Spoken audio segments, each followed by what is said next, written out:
What's up, Nick? Hanging in there. Not too much. How about you, boss? I'm doing good. So today you're back with us to tell us about Dishonored 2. That's right. It's a big game with a lot going on, but we'll try to unpack it. If it feels a little rushed, or it's only because there's so much to this game, and we want to hit the highlights here, I think. Yeah, exactly. So after we do that, another time we'll record Death of the Outsider, and then we'll have all the synopsises available, and then we can get into the deep lore. Love deep lore. Exciting. Heck yeah. I just realized though I started a new game plus cycle in Death of the Outsider, so I can't go back and read all the little notes you find, so I have to play through it again to get all the little notes and things that you find. It's like Dark Souls, the item descriptions, only instead it's like journal entries, because everybody writes obsessively in this universe, so it's like every thought anybody has, they record it. So it's pretty easy to tell what somebody's going to be doing. Yeah, they didn't have Twitter back then. Just like, oh, well, this has occurred to me, I'll just write it down. And then Delilah, I don't think we would have defeated her if she didn't write down every little aspect of every ritual that she performed. I know! It's almost like on some level she wanted to be defeated, you know? Yeah, it's like, Thanos in the Infinity War, the reason he lost was because of his own... In the comics, the reason he lost was his own insecurities. Mm-hmm. He doubted himself, and, some part of him knew he didn't deserve to be omnipotent, so that's why he lost. So... Yeah, it's very deep. Delilah is actually the good guy of the series. That's the big reveal at the end, is that yeah. all along Delilah's trying to overthrow a corrupt system and make the world as it should be. Yeah, and she taught Corvo and Emily many lessons, and they became better rulers because of it. Exactly, and Delilah in the background providing advice and keeping everything on the straight and narrow. There we go. She gets a bad rap, man. Yeah.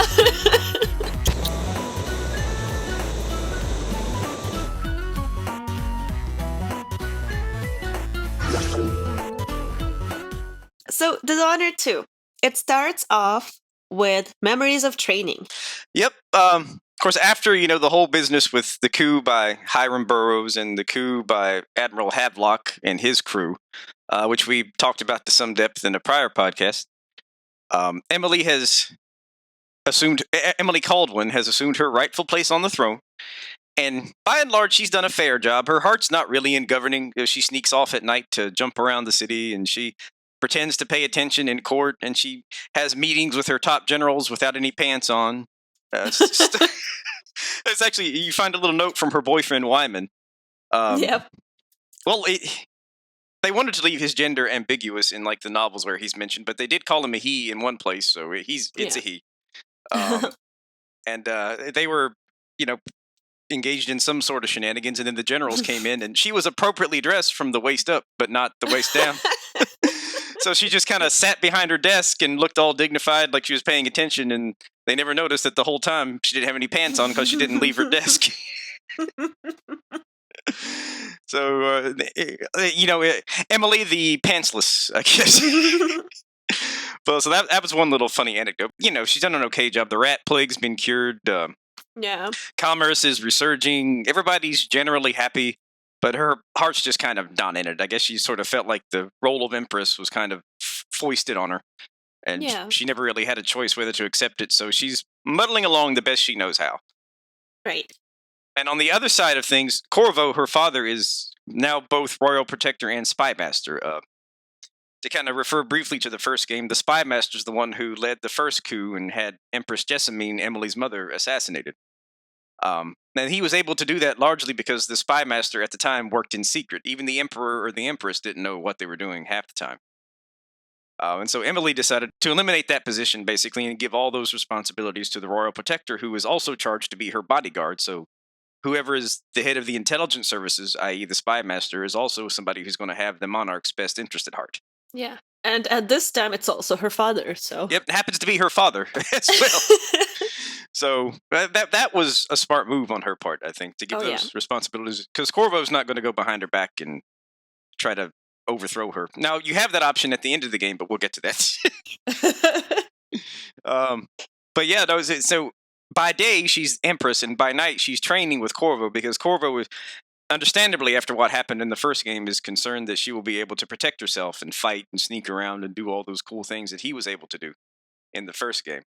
And so he trains her over many nights and many long hours and many years. And though Corvo loves her very much, it's not really, happy training. She spills her fair share of blood during the training sessions. If you read the novel, she spilled a lot of blood and suffered a lot of injuries during the training. But as a consequence, her capabilities at stealth and combat are somewhere close to Corvo's at this point. She's not quite as good as he is, because when she sneaks out at night, she thinks she's sneaking past him and he doesn't know it. But he's actually out there with her, sneaking around, unbeknownst to her, watching over her to protect her while she's sneaking around at night. Because that's how she kind of decompresses.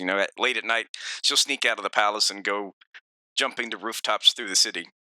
Yeah, and he follows her, so it's a family activity. Exactly, he follows her. Now she doesn't know it, but he follows her to watch over her, and the whole time she thinks that he doesn't know about it. She thinks she's good enough to sneak past Corvo, but not quite. No. So he's watching over her the whole time and all that good stuff. So that's kind of sweet. Yeah. Eventually she finds out that he knows about it, but that's right before Delilah's coup, which we'll get to in a second. So the first mission basically depicts one of the many training sessions that Corvo and Emily had together. And this is basically the tutorial where you learn the basic mechanics of the game. Yeah. It's like in the first phase, you have to run and you have to jump and you have to crouch and slide and swim and do all these basic things to navigate some obstacles that Corvo sets up. And then the second part always terrifies me because it's stealth training and you have to sneak up on Corvo and choke him. But you're playing as Emily. You have to sneak up on Corvo and choke him, and then you have to pickpocket Corvo. And I'm like, holy crap, it's Corvo! I can't sneak up on Corvo. Yeah! Because then you think, wait, this is the tutorial. How hard can it be? But it's like, it's Corvo, man. I know. It's like, you can't sneak up on Corvo. He'll sneak up on you. That's how it works. He's like the Chuck Norris of Dishonored. Exactly. When Corvo does a push-up, he pushes the earth down. Doesn't push himself up. Corvo's tears could cure cancer. Too bad he never cries. If you spell Corvo in Scrabble, you win forever. All these Chuck Norris jokes. I like how you just have all these Chuck Norris jokes in your mind on hand just for a moment like this. Oh, I know. It's like my friends and I used to make these Chuck Norris jokes all the time back in high school, and I still remember like a few of them. Oh dear, it's like it's like Corvo and Superman had a wrestling match, and the loser had to wear his underwear on the outside forever. Guess who won? Oh. Oh man. Okay, I'll stop. I'm sorry. Yeah, so Corvo's Chuck Norris. So after you manage to sneak up on Corvo and do all that stuff, then you have the crossbow training, and basically Corvo sets up some obstacles and he gives you his crossbow and you have to shoot the targets. There's like bottles and buckets, there's a mannequin, all kind of good stuff. And then the last one's maybe the most terrifying. You have to engage Corvo in sword combat. For me, this is always the hardest part, because in this game I was never particularly good at parrying and putting enemies off balance. But that's one thing you have to do to get past the tutorial. So that always takes me a few tries. But eventually you do it. One cool thing about the training was that it showed you that in this game you can actually engage in a fight, but then knock someone out and finish the fight in a non-violent way. That's right. And if you're on low chaos, that's essential. Yeah. Like the first game, if you engaged in combat, there was no way to knock someone out unless you used like a sleep dart. Yeah, or you run away and hope. Like they'd lose interest in you, and then you could sneak up on them again.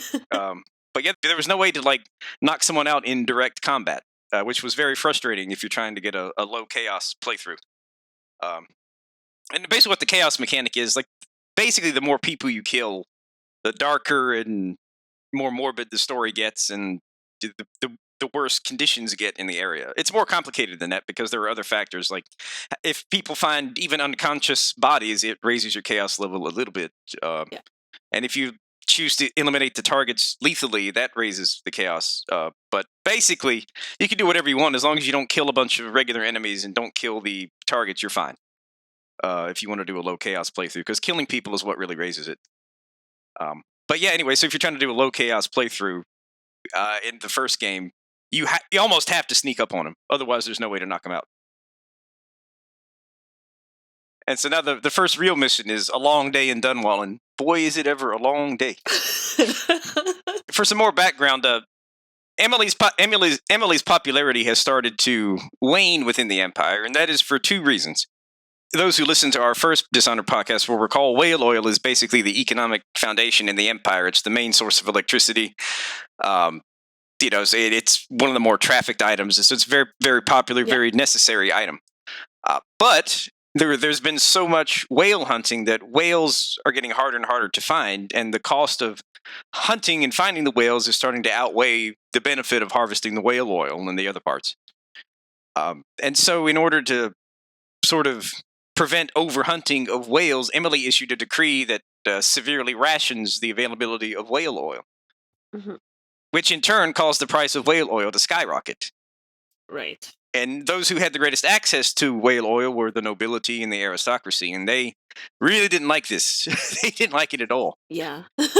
And so many of them who may have once been allied to her have now become very outspoken critics.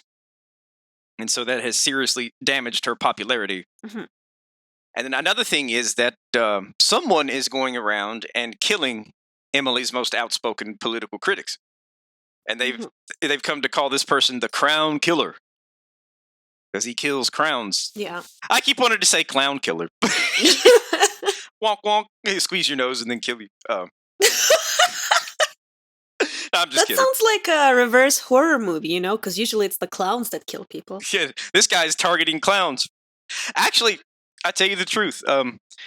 My company sells, mock law exams, and those are basically hypothetical fact patterns, right? That you have to analyze the issues and discuss the legal implications of what happens in the fact pattern. One of them is in criminal law, and it involves this guy who hates clowns, and he actually attempts to murder a clown. So he is the clown killer. Oh my god! It was wild. When I was editing it, I was like, "Holy crap, this is awesome!" Now we've come full circle, and we're talking about the clown killer. So I'm going to be hard pressed not to say clown killer for the rest of the podcast. But yeah, this crown killer is running around killing Emily's most outspoken critics. Many think it's Corvo, I guess somewhat understandably. Yeah. And some think it's Emily herself, but, the general consensus seems to be that the crown itself is responsible for the crown killer. Yeah. And of course, this has seriously damaged Emily's credibility. So these two things together put her in a kind of a politically vulnerable position. And just as it happens to be coming upon the yearly, I guess you could say the yearly commemoration of Jessamine's assassination. Every year it's a big ceremony. People come from all around to Dunwall, which is the capital of the Empire, to remember Jessamine and pay homage to her and everything. Well, Emily and Corvo are entering sort of the Imperial Court, and they're being led by a girl named Alexei Mayhew, who is a captain in the City Watch, which is kind of the military and police force in the capital city of Dunwall. Brief and interesting story about her. She and Emily are childhood friends. She saved Emily's life once when a bunch of regenters tried to kill her, and regenters are those who wanted to sort of reinstitute sort of the despotic reign of Hiram Burroughs, the erstwhile Lord Regent. They still wanted to implement his ideals for kind of a stern and austere style of governing. And so they tried to kill Emily, and basically Alexei Mayhew saved Emily at great risk to herself. And so because of that, once she joined the City Watch at age 18, she was quickly promoted to captain. Yeah. Because she had Emily's favor for understandable reasons. She also became, if you read the comics, she became good friends with Corvo as well. So Alexei Mayhew is leading Corvo and Emily into the Imperial Court, and Emily and Corvo are talking about the Crown Killer. And this is where Corvo says that he knows about Emily's nighttime escapades in the city. It's like, did you think I did? Do you think I didn't know? Because there were a lot of rumors that she was sneaking out at night, but Corvo knew for certain, obviously, because he was accompanying her, unbeknownst to her. So Emily walks up and takes her throne, and she's getting ready to... Actually, she's giving a speech. And then, in rude interruption, this guy named Mortimer Ramsey, who's also, I think, a captain or a high-ranking officer in the City Watch, announces the arrival of Duke Luca Abel of Serkonos. Serkonos is the southernmost island in the Empire. There are 4 islands to the Empire. Serkonos is the one off to the south, and the capital of Serkonos is a city called Karnaca, named, the jewel of It's like the Jewel of the South at the edge of the Jewel of the South at the edge of the empire is what they call it. It's a warm climate. It's kind of like San Francisco. It's a beautiful city. It's got a beautiful Bay Area, and people, historically it's benefited from a lot of tourism and immigration. But since Duke Luca Abel took over, things have kind of gone south, and we'll get into that a little bit later. But the Duke it's like if the empire is a nation and Serkonos is a state. Duke Luca Abel is kind of the governor of the state, pretty much. He's the head of that part of the empire. And so he marches in, and he's got soldiers with him, or rather members of his Grand Guard with him. And he's got these big robots with these big humanoid-looking robots with blades on their arms and these elongated heads that look like pterodactyls, and they're kind of fearsome-looking. Mm-hmm. And there's also they're also carrying in this covered chair, and some, pompous-looking woman is sitting in the chair, looking very satisfied with herself. And when Duke Luca Abel comes in, he claims to be bearing a gift. And the gift is Delilah Copperspoon, now called Delilah Caldwin the First of her name. Mm-hmm. And she has basically come to declare herself empress. Yeah. She's like, I'm the long-lost illegitimate child of... She doesn't say illegitimate, but I'm the lost sister of Jessamine, the lost child of former Emperor Uhorn, and I've come to claim my rightful place on the throne. And just like that, there's been a coup. This particular scene has always sort of inspired some awe in me, because Delilah basically just comes up in there, proclaims herself empress, and now she's the empress. Like, hey, I'm the empress now. Okay. Yeah, in my head, I sort of imagine Emily, she's like fed up with the kingdom, and then when Delilah says it, she's like, okay, great, you take over, you deal with this crap, I'm out, I'm going on vacation, bye everyone. Hot dang, I've got my replacement, I'm retiring. Yeah, good.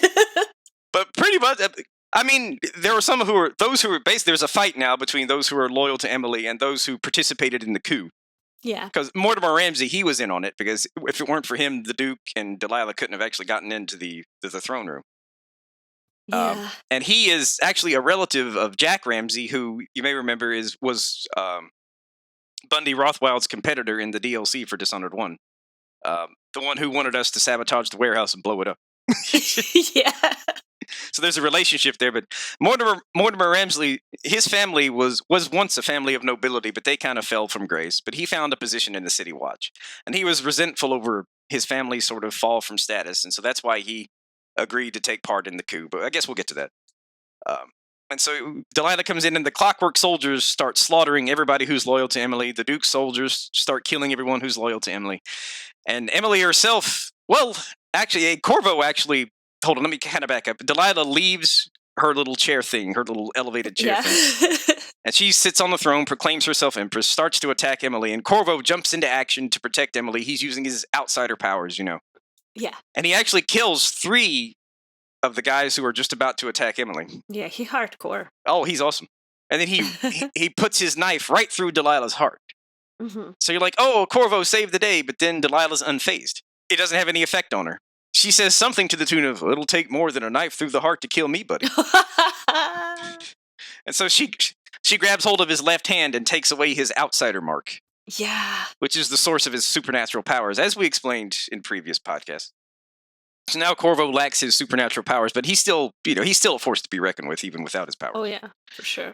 And so there comes a point where during the whole big kerfuffle, Emily and Corvo are standing back to back, ready to fight. And at this point, you're prompted to choose whether to play the rest of the game as Emily or as Corvo. Mm-hmm. If you read the comic book called The Peeress and the Prince, the canon is that you choose Emily, and she plays through the rest of the game. But, you could choose to play as Emily or as Corvo. The first time I played the game, I was still in love with Corvo as a character. Yeah, me too. So I chose him. But when I played through to prepare for this podcast, I chose Emily. So yeah, you can choose either one. We'll focus on Emily because that's the canon, I guess. But where it's interesting, we'll also mention Corvo's playthrough. They're largely the same, but a lot of the dialogue is different depending on whether you're Corvo or Emily, and that's really the main difference. Mm-hmm. Of course, there's a big choice you have to make at the end, which varies a little bit depending on which character you play through. But we'll assume you choose Emily. Yeah. At which point, Delilah will turn Corvo to stone, or if you choose Corvo, she'll turn Emily to stone.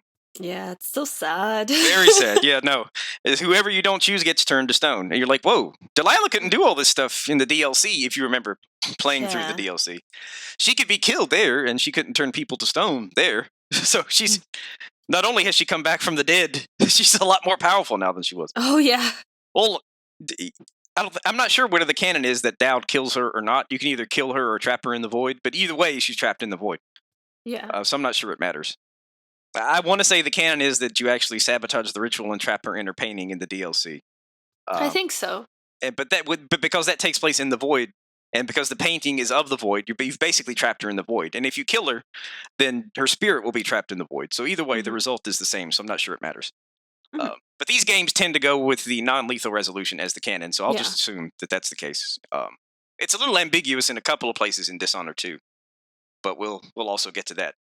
So at this point, once your companion is turned to stone, you're subdued, and all of a sudden you're accused of all these crimes revolving around the Crown Killer and the usual sedition and treason and whatever else you might accuse your political opponents of if you're a despot. Yes. And so Mortimer Ramsey drags you off, and as he's dragging you away, he comes... Hold on, let me scroll down to my notes just to make sure I get this right. Yeah, he's dragging you off to Emily's private room. Whether you're Corvo or Emily, he's going to drag you off to Emily's private room. On the way, as Ramsey is dragging you away, he encounters Alexei Mayhew. And at this point, she had to leave the throne room, so she doesn't realize what's happened. She knows something's wrong, but she's still trying to get her head around what's happening. And during the kerfuffle, Ramsey came into possession of Corvo's signature folding blade. And so while Ramsey is talking to Alexei Mayhew, he stabs her with it. And so she's lying there bleeding out, which is very sad. Yeah, it's very sad. And then after that, he drags you off to Emily's room and locks you in there. And he steals your Imperial Signet Ring, which is the key to grant the much rumored about, or to grant access to the Imperial safe room, in which there's a bunch of gold and food and everything an escaping Empress might need in the event of a coup. Yeah. So Ramsey knew about it, and so he took the Imperial Signet Ring, which is the only way to access the room. And so once you're locked in the room and he leaves you alone, your first objective is to get out of the room, and then a technically optional but very advisable objective is to steal the Signet Ring and get access to the room and pick up a bunch of gold and items. I mean, why wouldn't you? And so once you get out of the room, I think you climb out a window, and then you sort of make your way over to the right, and then climb back in another window, and you're out of the room. So it's not terribly difficult. No, it really isn't. You don't have any powers yet, but there's really nothing in this level that can't be navigated with your standard, abilities. Yeah. So you climb out the window, you sort of move carefully along the ledge, don't fall off and kill yourself, which is hard to do. And then you climb back in, and at some point you'll find Alexei Mayhew there bleeding out, but she's still alive. And when you talk to her, she'll give you Corvo's blade, and then she'll tell you to make your way down to the waterfront and get on a boat with this gal named Megan Foster, who's the captain of a I guess it looks like a riverboat to me. I'm not sure you could call it a fishing boat, but the captain of this boat called the Dreadful Whale. And the name is kind of a pun because it's not WHALE, it's WALE, like dreadful whale, like you're wailing. Ah! Like a ghost. Yeah. Ooh. The dreadful whale. So Megan is the captain of the Dreadful Whale. She's willing to assist you. So Alexei Mayhew says, make your way down to the Dreadful Whale and hook up with this chick, Megan Foster. Well, that's not her exact words, but... Something along those lines. And then shortly after that, she dies. Yeah. So at least now you have a weapon. So for that high chaos playthrough, you can slit people's throats and stab them now. And then, like I said, your next task, you have to deal with Ramsey in some way. You can kill him or you can incapacitate him. Yeah. You can. Once you deal with him, you can take the Signet Ring. The past 2 times I played through the game, I just killed him. But another way to deal with him is you can choke him out, right? And then you can open up the safe room with your Imperial Signet Ring. And then you can, once you've looted the place as much as you can carry, you can stick him in there. And then lock him inside the room. Yeah. And there's enough food in there to last for 1 month. But your adventure takes place over 2 months. Plot twist. So 2 months later, when you come back to Dunwall for the final mission, you'll find his petrified corpse hanging around somewhere in Dunwall Tower because he only had enough food to get him through half of your adventure. So then he starved to death. So either way, he's dead. Whether you kill him outright or lock him in, it's just. I think it's more humane to kill him because if you lock him in the safe room, what if you don't lock him in a room? What if you just leave him in the castle? You can knock him out and just leave him laying. I think you can knock him out and just leave him laying, take the ring, and get inside the safe room. As long as you meet up with Megan, it'll complete the mission. But it's really fun to lock him in the room. I think the ultimate objective is to meet up with Megan Foster. As long as you do that, I think you can get through the mission. But my only reservation about this, I'm not sure that it'll give you credit for eliminating him unless you lock him in the safe room. That's true. You see what I'm saying? So he won't give you credit for ticking off that objective.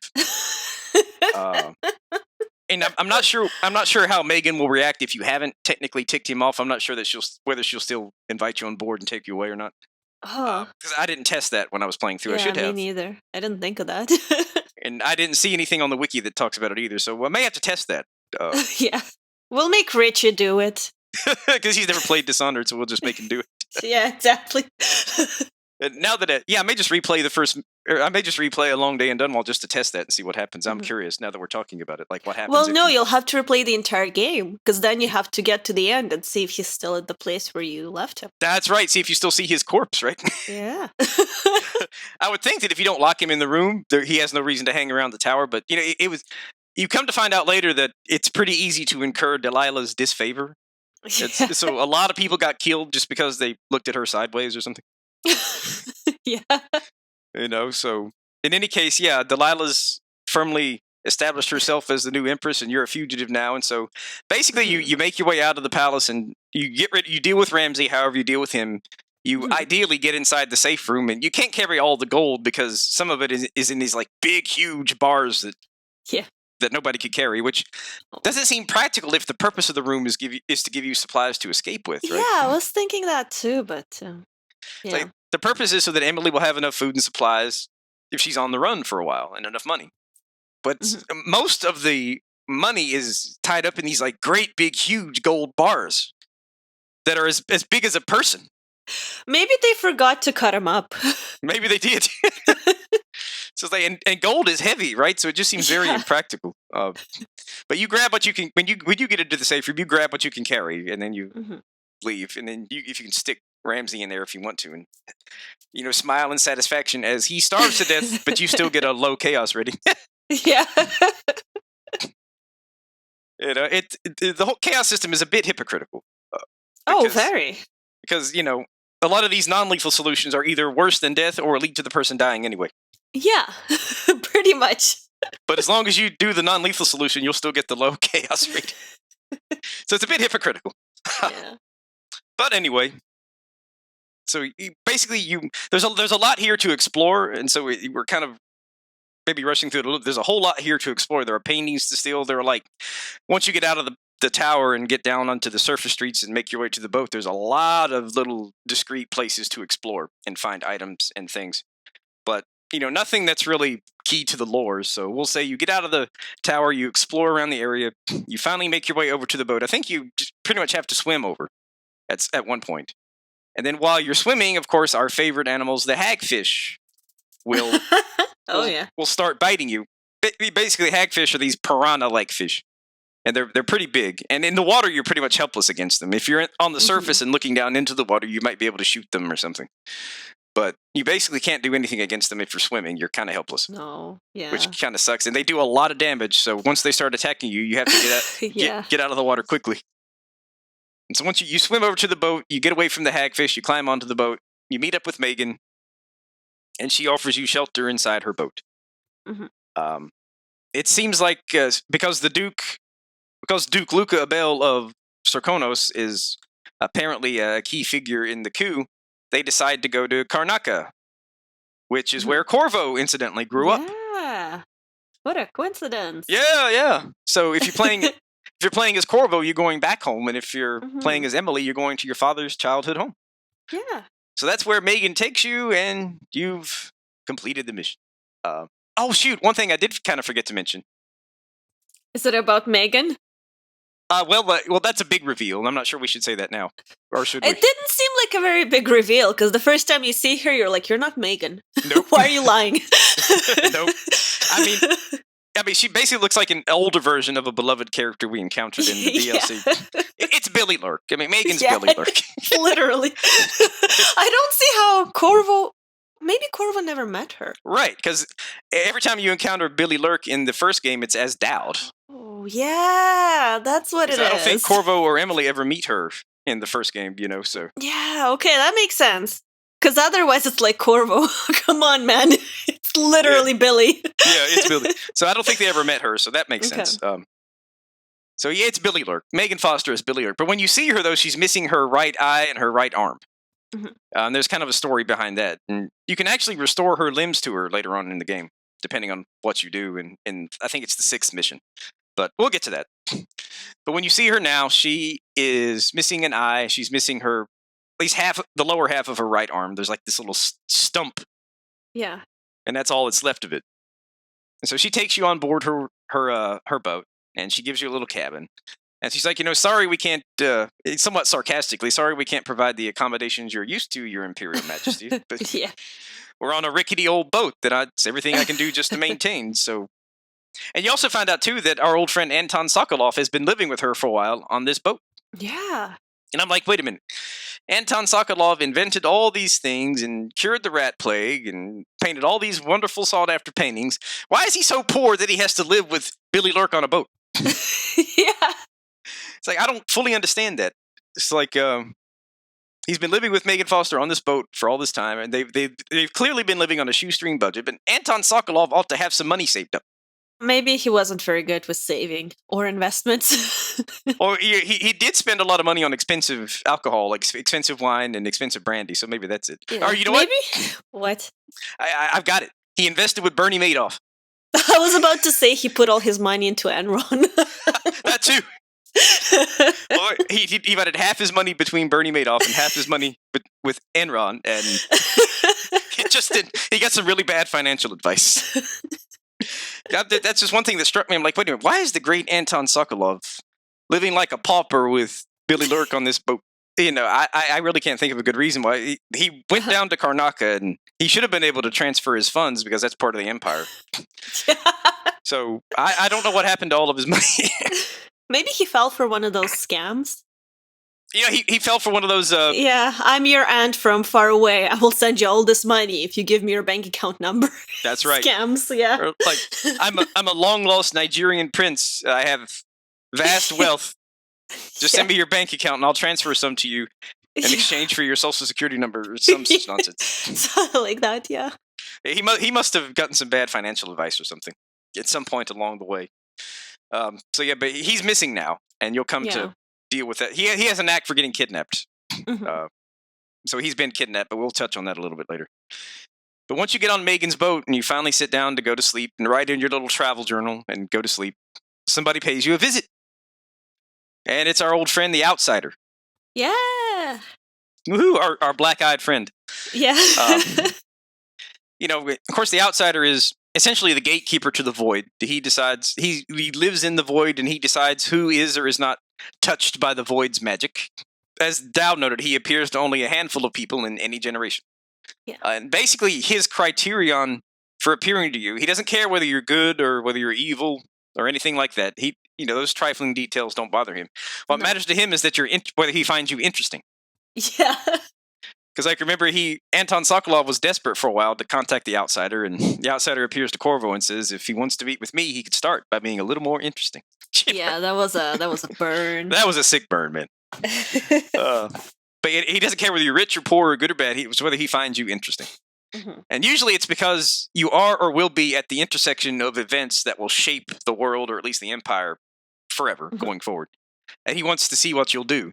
So he'll appear, almost like, one of those... in the old stories about these demons who would appear to humans and give them a forbidden boon just to see what they do with it, I think that was part of the inspiration for the Outsider.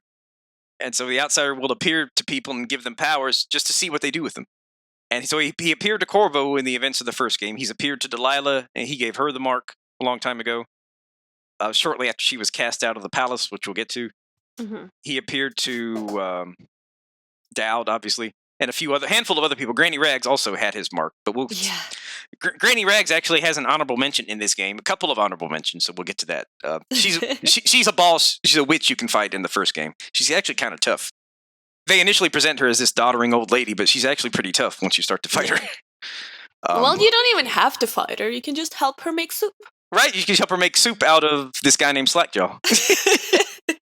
You can either help her turn Slackjaw into tonight's dinner, or you can fight her and kill her. I fought her and killed her because I wanted to record the boss fight for my channel. But yeah, so anyway, let's not get ahead of... your channel. You finally have a custom URL. That's right. We got over 100 subs, so we've got a custom URL. Woo! Tell us what it is. Let me make sure I've got this right. It's youtube.com/lowercase c, another slash, and then capital Oh my god. C. Yeah. How many slashes did you put in there? YouTube generated it for me and wouldn't let me change it. So it's like, oh my god. We tried so hard. Why YouTube? I know. So it's like youtube.com/c/Cynder Thief, and everything is lowercase except the C and the T, which are capitalized. So it's like, okay. Oh all right. my god. Well played, YouTube. Well played, Jesus, YouTube. Oh my god. Well played. Oh dear. Back in my day, I'm pretty sure I could have picked my own name. I tried to change it, and it was set in stone. I guess YouTube's policies have gotten more stringent. Oh. Custom URL seems to mean just unless I'm totally incompetent at YouTube, which could well be the case. But yeah, so that was cool. They sent me a nice little email. Hey, congrats on 100 subs. You did great. Then I got my little custom URL.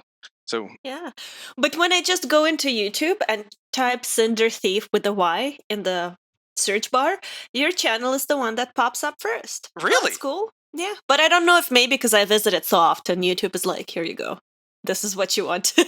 Thank you for visiting. Yeah, but maybe it's just first. That's cool. Well, that's awesome, man. It didn't used to be. It used to be like everything in the world would come up before before my channel. So we must be gaining some ground here. So that's awesome. You're going places, bruh. Forget that silly law career. Yeah, YouTube is where it's at. Look out, PewDiePie! Here we come. And PewDiePie is only the biggest thing on YouTube, not just in gaming, but ever. Yeah. It's like I think he's getting close to 70 million subscribers now. It's crazy. Let's see, PewDiePie. Yep. 77 million subs. Whoa, he's pushing 80 million now.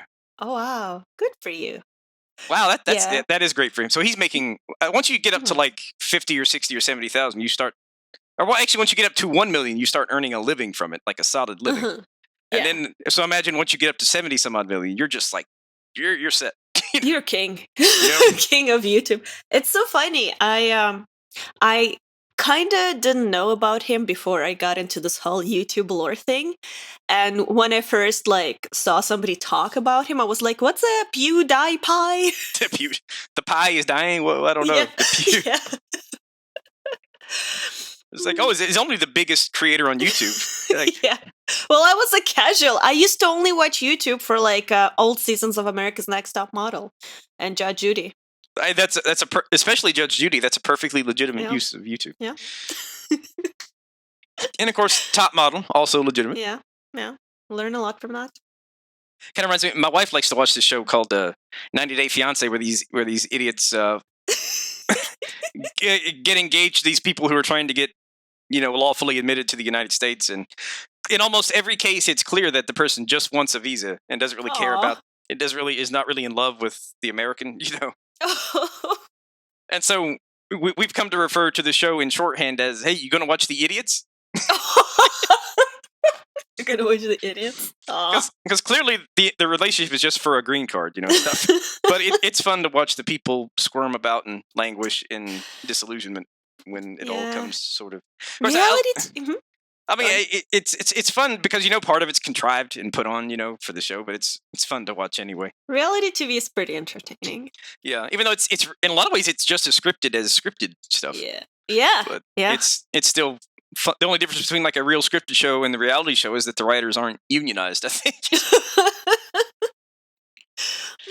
And there is some room for spontaneous reactions from the participants, So they're not rehearsed. It's not rehearsed, but it is kind of set up, Yeah. So anyway. Yeah. Oh shoot, we're in true form. We've gotten off topic. That's awesome. I'm so glad. You're like, this is the true form of the Snack Covenant. Exactly. No, that's good because if we just keep to the content the whole time, people, Yeah, they will not appreciate this. I will lose my 77 million subscribers. Yep, you'll go down to 75. Oh man, that's awesome. PewDiePie, thank you for giving us a nice diversion. Yeah. Am I subscribed to PewDiePie? I don't think I am. Like, almost a third of the U.S. population is, but I guess I'm not. Holy cow. PewDiePie, we love you. Anyway. Yeah. I actually watched him play through Bloodborne. Oh, yeah? And he found this, like, you know how people will leave you these notes, right? Don't give up and all this stuff. Yeah. Mm-hmm. So he came across, he was in the fishing hamlet, and he came across this note from someone that said, "Don't give up." And his reaction was, "F you, don't tell me what to do." It's like, dude, they're trying to encourage you. Yeah, it's a helpful comment for once on the internet. Yep. You'll never see this again. The Souls community is really, they'll actually try to help you. Yeah. Sometimes they'll try to lie to you, but most of the time they're helpful. Yeah. But he's like, "F you, don't tell me what to do." He just kept going. You're like, oh, I sort of disdain and like this guy at the same time. I don't think I've ever really watched a video of his. I think I've seen him in memes and stuff mostly. Yeah, I watched his Bloodborne video, and it's like he didn't care for Ludwig. He thought Ludwig was too hard. He's like, "F this guy." I think the title of the video was Ludwig, "F this guy." So he thought Ludwig was really hard. Now, if he knew that Ludwig killed Maria, he'd hate Ludwig even more. But yeah, he would have put a little more effort into it. Yep. I must avenge Maria before I kill Maria myself. Yeah, there we go. Deepest lore. But I sincerely agree with you on that, by the way, that Maria did not kill herself, but that's another matter, I guess. Yeah, that's a story for another day. It is.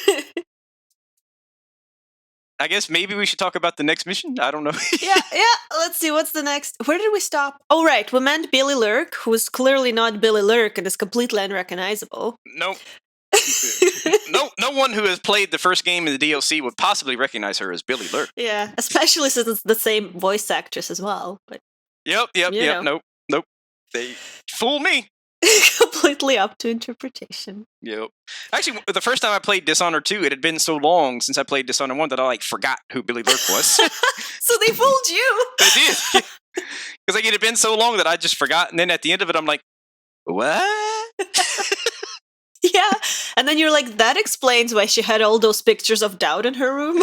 What? She was in Dowd's gang? What is all this Dowd stuff? Who's Dowd? I don't understand.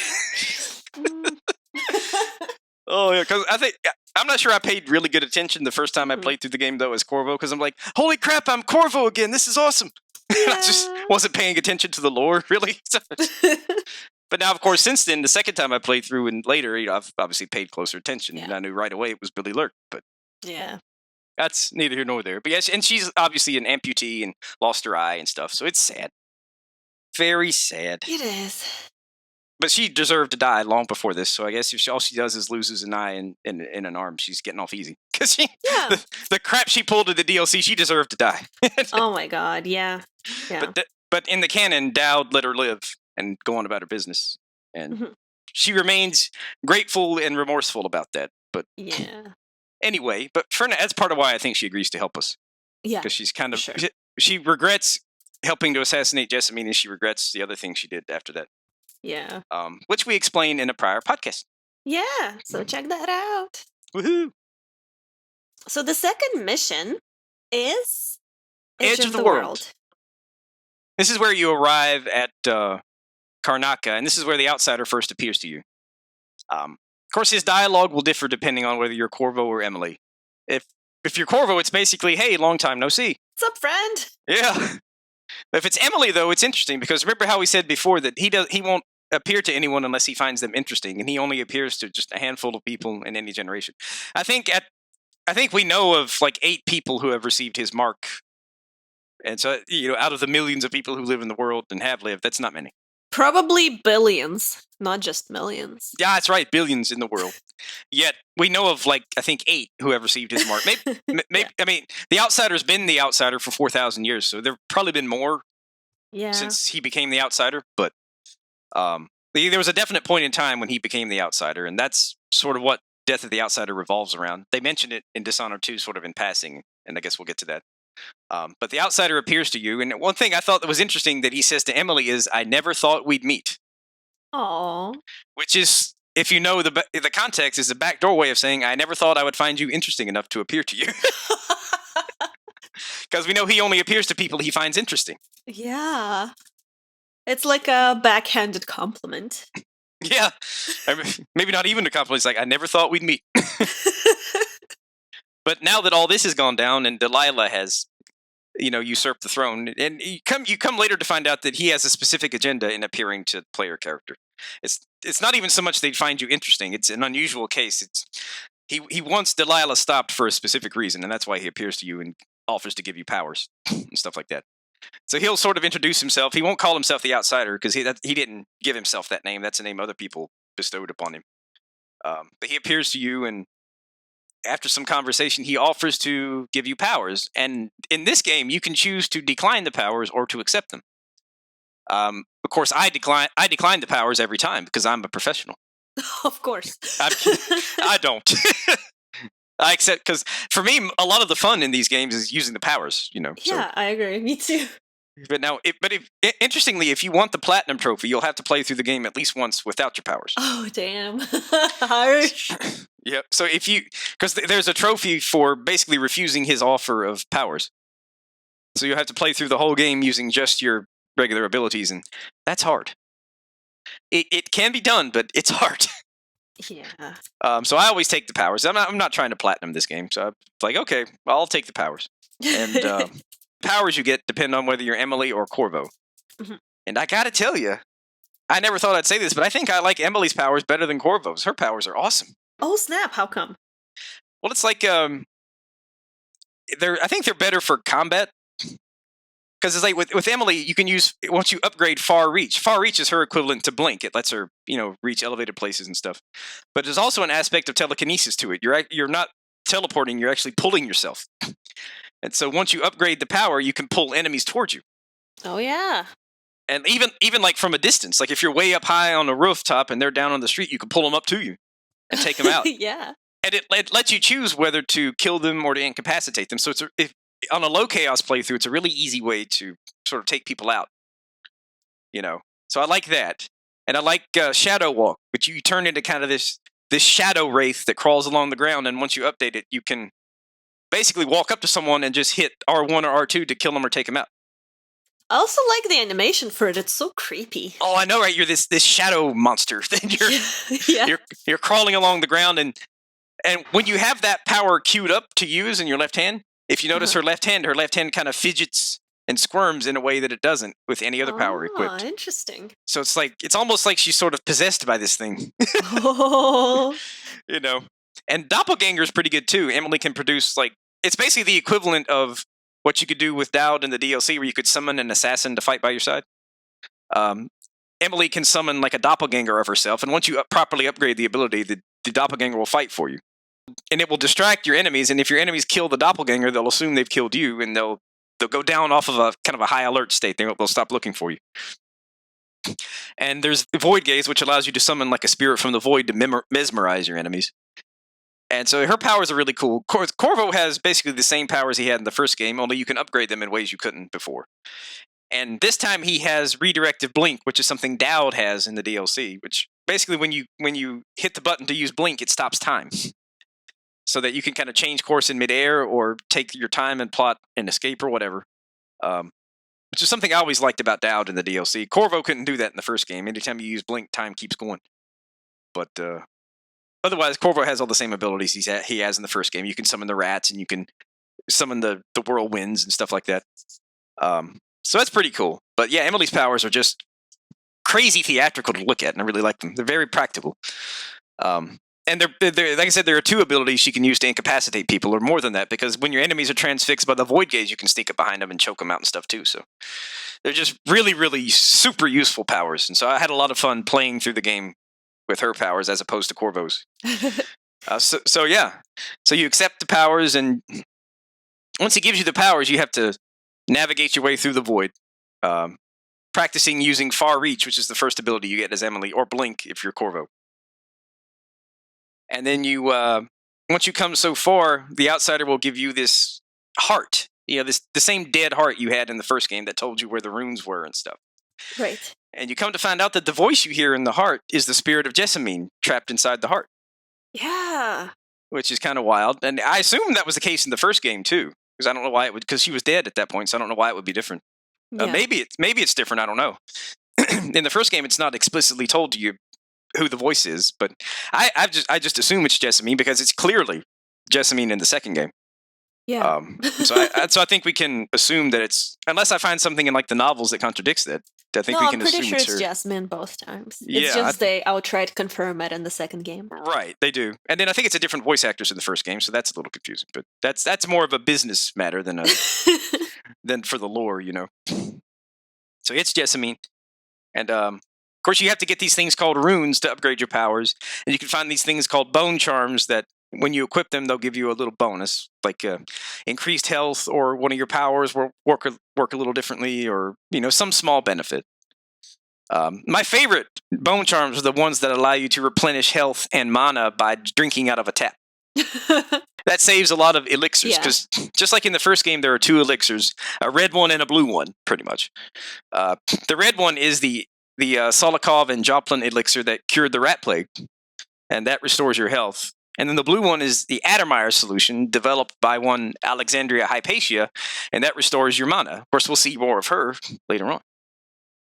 But that's the blue solution. And so you saw all that stuff. So you got the runes, you got the bone charms, and the heart will help you find the runes. It'll help you find the bone charms. And if you point the heart at people, it will reveal a secret about the person. Like anybody, whether it's an important NPC or just some random citizen or some random guard, you point the heart at them and squeeze it, and Jessamine will tell you a secret about them. And if you do that 40 times, you get an achievement, incidentally. So if you want to do platinum, you have to do that 40 times once to a different person. So yeah, a lot of times she'll have like some really interesting things to say about them. Sometimes it'll be a good person. Other times she'll tell you something really bad that they did, like they killed somebody or they stole something. Yeah. Once I had actually knocked someone out, but then I pointed the heart at them, and Jessamine said that they had done something terrible, like murdered somebody. So I went back and killed the person. So like, what you did? What? Oh, well, you're gonna pay. Yeah. It was something, I forget what it was, but it was something really bad. So I'm like, you jerk. I wonder if Jasmine is ever wrong. I don't know. I mean, presumably she's a spirit, so who knows? We can assume she's right, I guess. Can you imagine you just killed an innocent person, Nick? How would you justify that in court? You wouldn't.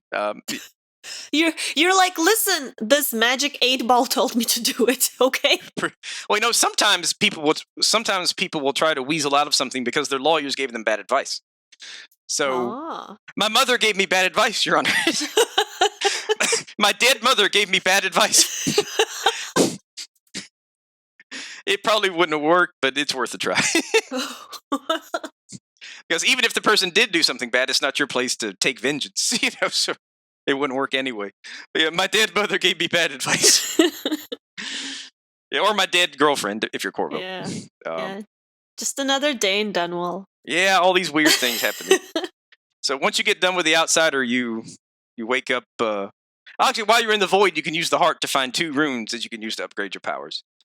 And then you leave the void, and then you wake up again on the dreadful whale. And then when you wake up this time, you're awake for real in the waking world, not the void. And what the void is really fascinating, but that's probably more for the podcast on the death of the outsider, because there you really learn what the void is. They kind of hint at it in earlier games, but that's where they really explain what the void is. But yeah, it's really interesting. But the void is this magical place, and the outsider controls it, and that's where your powers come from, basically, is what we need to know for this point. Your connection with the void is what gives you supernatural powers. So when you wake up in the real world in your little cabin that Megan has prepared for you, you have a little desk, and it's got a little travel log you can write in and kind of look back over your adventures. Mm-hmm. And if you pre-ordered the game and got the Imperial Assassins pack, you'll get more goodies. There'll be some goodies there, regardless what you did. Like there'll be your crossbow, maybe a couple of bone charms, some money. But if you got if you pre-ordered the game and got the Imperial Assassins pack, you'll have more money and more goodies. Yeah. And one of the special things you get actually relates to the lore. It's like a journal entry from this musician who fled from Karnaca with Megan and Anton aboard the Dreadful Whale. She was on her way to Morley. She was a musician. She couldn't really pay her fare, so she left that guitar. She left a guitar behind as some form of payment. And so you can get the guitar. You keep it for yourself. It's just a little souvenir. And I think at one point the musician tried to kiss Megan, and it didn't work out so well. But yeah, she was leaving Karnaca because of the conditions in Karnaca that we'll describe shortly. They'd gone bad. Yeah, so that's an interesting little anecdote that you can find if you got the Imperial Assassins pack, which I did. I think I got it, but I forgot to put in the code, and so now it's expired, so I can't get it. But so I had to research that. Lol. I didn't get the extra goodies, but that's okay. So let's see. So yeah, we're in Karnaca. And Karnaca has a lot of, as we mentioned, has a lot of immigrants from all around. When you get there, you see these kind of rugged, these tall, rugged-looking people working the docks, working the fishing boats and stuff like that. They've got kind of this sandy blonde hair and like really grizzled appearances, you know. Most of those are immigrants from Morley, which has a really contentious history with the Empire. And then most everybody else you see could be from anywhere, because Karnaca's full of immigrants. Karnaca is, like we said, is the capital of Serkonos, and notable features that we'll come back to later are it has a big silver mine, in which the Duke works the miners relentlessly and kicks up so much dust that in the dust district, when the wind blows, you can't see a thing. The Duke of Serkonos, who, as we remember, helped Delilah overthrow us, is basically running the mine. Because the true owner of the mine, Aramis Stilton, has disappeared, ostensibly. Of course, we don't know that. They're putting on pretenses like Stilton is still in public and going along with everything the Duke says. But he's actually gone crazy and locked himself up at his mansion, and the Duke is secretly providing for him. And not letting him out of the mansion. But we'll come to that later. But yeah, the guy who owns the mines has basically gone nuts, so the Duke is running the mines. And he's working the miners relentlessly to mine all the silver that he can to finance his orgies and lavish parties and things of that sort. Yeah. And so he's doing that, and then he's given the Grand Guard, which is the equivalent to the City Watch in Karnaca. He's given them basically free reign to do whatever they like. To confiscate or commandeer property, they're going around levying these arbitrary taxes at will just to line their own pockets. They're really sort of oppressing the people, and so people are starting to flee Karnaca for those reasons, you know. Tourism has really died down. The buildings are going into a state of dilapidation. Things have just generally gone south under Duke Luca Abel. Now, the Duke's father, Theodanus Abel, was a good ruler, and Karnaca prospered under his reign.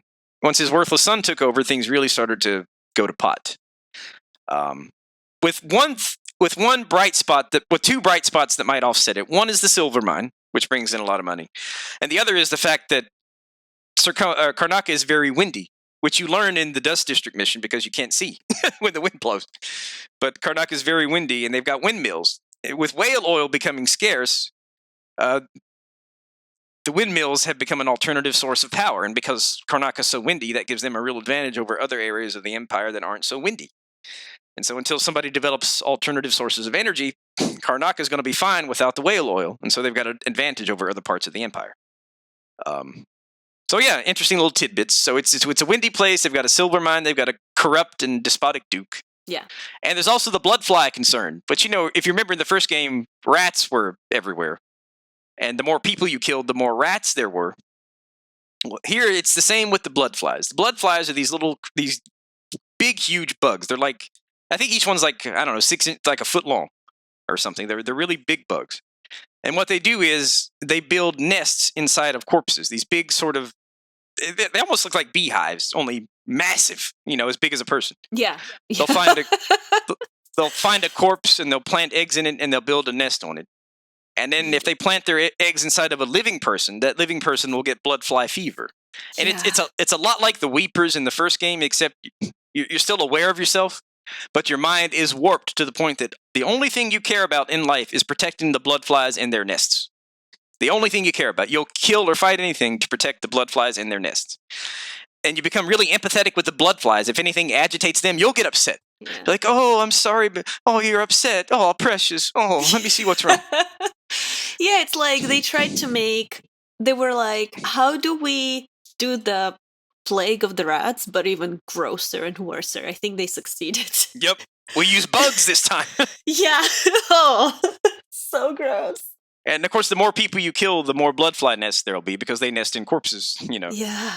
And so whenever you encounter a place that's infested with bloodflies, the only way to stop them is to destroy the nest. As long as there's at least one nest nearby, they'll just keep coming, and they'll keep attacking you. The nests are vulnerable to fire. One shot from your pistol is enough to destroy one, so there's no need to go wasting, incendiary bolts or anything. Your more explosive ammunition. So one shot from your pistol is enough. If the nest is on the ground, you can just take your sword and destroy it if you can fight your way through the bloodflies to get there. But those that are high up, you'll have to use like a pistol or some ranged weapon. Mm-hmm. Unless you invest in like the agility enhancement, you can jump up high enough, I guess, to get it. But that's kind of hard. I'd rather just shoot it, So yeah, as long as there's one nest nearby, they'll keep coming. But once you destroy all the nests in the area, they'll turn passive. They'll just stop attacking you. So like, no point in living, Yeah. And so you find various notes, telling you how to deal with the bloodflies. So that's an interesting mechanic in the game that you have to fight your way through these bloodfly nests at some point, certain points. So you got the Grand Guard running roughshod over the people. You got the Duke having orgies and lavish dinner parties while the people are going hungry. You've got him working the miners to death in the silver mines against the ardent protestations of miners' advocates. So things in Karnaca are not great. And so your first objective, though, when you wake up on the boat, is you have to confer with Megan about the upcoming mission. Now, before you talk to your allies, or at least before you get on the skiff to go to your mission, it's always a good idea to explore the boat, because you can find runes and other items. You can find little side quests to do, and they'll have rewards to them. It's always a good idea to explore the boat every time before you undertake a mission, because things change on the boat over time, and there's more rewards and things to get. So explore around the boat, maybe do some dinky little side quest, and then talk to Megan. And Megan will tell you that Anton Sokolov relocated to Karnaca some years ago and apparently forgot all his money. And while he was in Karnaca, he discovered that the Duke was conspiring with Delilah to overthrow Emily. Or at least he discovered evidence that pointed him in that direction, at least. He got wind of the coup. And apparently Delilah and the Duke found out about it because he had been living with Megan on the Dreadful Whale. The two got really close. I think Megan looked at him as kind of a doddering old uncle. They bickered and they squabbled, but you could tell they really cared for each other. And so when Anton had decided to return to Dunwall and warn Emily and Corvo about the coup, he was kidnapped. Megan witnessed it. She assumes it was the Crown Killer, came right onto the boat, grabbed Sokolov, and took him off toward the Addermire Institute of Infectious Diseases. Mm-hmm. It's a very, very happy and upbeat, appealing name for an institution. Yeah. Addermire Institute of Infectious Diseases. She saw the Crown Killer take Antov onto the property. She followed him for a little while, but she didn't dare follow them into the institute because she didn't know what she would run into. She'll let us do that. And of course, the chief alchemist at this institution is one Alexandria Hypatia, who, as we mentioned, developed the Addermire solution. Yeah. At one time, she was kind of a public face. Her whole thing is she wants to help the miners because the miners are breathing in all this dust. She's developed a serum to kind of clear the dust out of their lungs and help them breathe better and stuff. And she's doing other things to heal the people who are sick of the blood fly fever. And she's spending all her time trying to help sick people, Mm-hmm. Yeah. So it's really admirable in that way. But now, Addermire Institute has been basically shut down. And you come to find out that the Duke has essentially imprisoned her on site. She can't leave. And so you're like, well, what's this? Why has the Duke essentially confined her to the premises of Addermire Institute? Ostensibly, she hasn't been confined there, but the Duke's like, well, she's chosen to cloister herself there so that she can focus full-time on her work. Nobody come near the Institute. Yeah. Meanwhile, nothing suspicious there. Just don't come here. Meanwhile, there are all these security devices. There's walls. There are guards patrolling. There are like walls of light and even a watchtower guarding the place. If you try to approach this place, you're going to get killed. I mean, yeah. Unless you're Emily or Corvo. But yeah, he's got walls of light are again these walls of electricity that will zap you and kill you if you try to walk through them without reversing the polarity. Mm-hmm. They've got walls of light, they've got guards, they've got a watchtower that will try to shoot you on sight unless you deactivate it or reverse the polarity. So all these security precautions, the place is fortified like a fortress, But yeah, she's just chosen to cloister Yeah. herself there so she can focus on her work. There we go. It's impregnable, but she's just there, because she wants to focus on her work. That's basically what he says. And never mind all the security precautions that have been installed there now. So yeah, so you part of what you're trying to do is unravel that mystery. But your mission here, though, is not to infiltrate Addermire. Your mission here is to get to the Institute, because, like we said, there are all these security precautions up. You have to navigate past all this stuff and actually get to the door of the Institute, or an entrance to it, and that's the mission. Basically, you have to get to the Institute. And that's done in multiple steps. Your first objective is to get to Addermire Station, where there's a carriage that you can take the rest of the way to the Institute. Of course, you're trying to find a lead on Sokolov, you're trying to learn more about the Tron Killer, and you're trying to get Hypatia to help you figure all this stuff out. Yeah. So there are several different ways you can get to Addermire Station. You start at the dockyards and you just kind of make your way through. There's a lot of good stuff to explore in the dockyards, so you want to make sure you kind of take your time. The big obstacle to the station is a wall of light. The big wall that zaps you. So perhaps the most interesting way to get past that and into the station is with the help of one Mindy Blanchard. Very interesting character. Minor character, but very interesting. Yeah. If you point the heart at her, Jessamine will tell you that she loves to steal from the rich, delicate people, as she resents them for how easy their lives are. And she's also a member of a gang called the Howlers, not to be confused with the Hatters that we talked about earlier. Yes. And they're called the Howlers because they use these special bolts, these special arrows that sort of make this howly screaming sound when they're shot. It's really loud. And those arrows are actually useful against the witches you fight later on, because they'll disorient your enemies and allow you to either sneak away or move in for the kill or incapacitation. So they're really useful, but those weapons are unique to the Howlers, and so that's where they get their name. Yeah. Once you make your way over to the black market shop, and of course, a lot of areas will have these black market shops where you can buy stuff. And there's also a way to break into each one and kind of loot the place. And if you do it at least once, you'll get a trophy. And so to get the platinum, you'll have to do it at least once. Of course, each time you do it, the owners will get more and more cautious, and so it'll get harder and harder to, break in. But right outside the black market shop, you'll find Mindy Blanchard, and she'll ask you to do something really weird. She'll say, "I need you to find a certain corpse and bring it to me." And then if you do that for her, she will have her henchmen, like, she's not just a member of the Howlers, she's basically a lieutenant to Paolo, who is the leader of the gang. She's his right-hand gal, And so she's got some authority within the gang.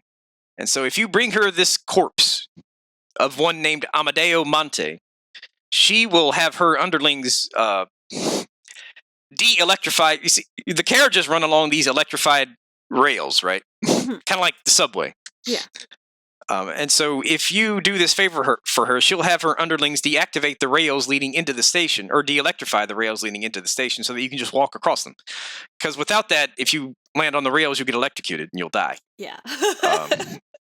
So she'll de-electrify the rails so that you can just get on the rails and walk right into the station. Mm-hmm. And plus doing the side quest is really easy, and you uncover some lore while you do it. So that's what I did this last time. So I'm like, okay, I'll bite. I'll get your corpse for you, even though this is really weird. Yeah. Once you find her diary, you come to find out that she worships the outsider. She's into the occult. She's into carving whale bones and doing all these weird rituals and stuff. And she's got tattoos all over her that are presumably meant to invoke black magic. So no doubt. And of course, the particular person, Amadeo Monte, whose corpse she asked you to get, she had a relationship with him in life. They became friends at, the Crone's Hand pub, which is sort of the Howler headquarters. Amadeo also worshipped the outsider and had all sorts of occultish paraphernalia and artifacts and propaganda in his room, until he was discovered by the Abbey of the Everyman, our favorite religious institution. Of course, they're opposed to all things outsider. So they found out, they captured him, and they interrogated him until he died. Because why wouldn't you? And so to get to his body, you have to get to the interrogation room at the Overseer outpost. And the Overseers are sort of the military side of the Abbey of the Everyman. They pillage and they burn paraphernalia, and they interrogate people and imprison people and do all these things to try to suppress the proliferation of occultic teachings and propaganda related to the outsider. Like, they don't worship any god. Their whole thing is they want to, stop the influence of the outsider in any way that they can, and they build their whole theocracy or their whole theology around resisting the influence of the void and the outsider. And that means, imprisoning or killing or suppressing anyone who worships the outsider and practices black magic. So, Yeah, all that good stuff. yeah. So they don't serve any god. It's just an ideal, opposing the outsider and resisting his influence. So it's like they're oriented around opposing the devil as opposed to worshiping God, I guess you could say. There we go.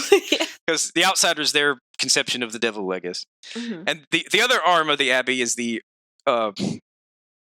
oracular sisters, which those are all women. The overseers, the military side, they're all men. The oracular sisters are all women, and they're the ones who really run the institution, I think.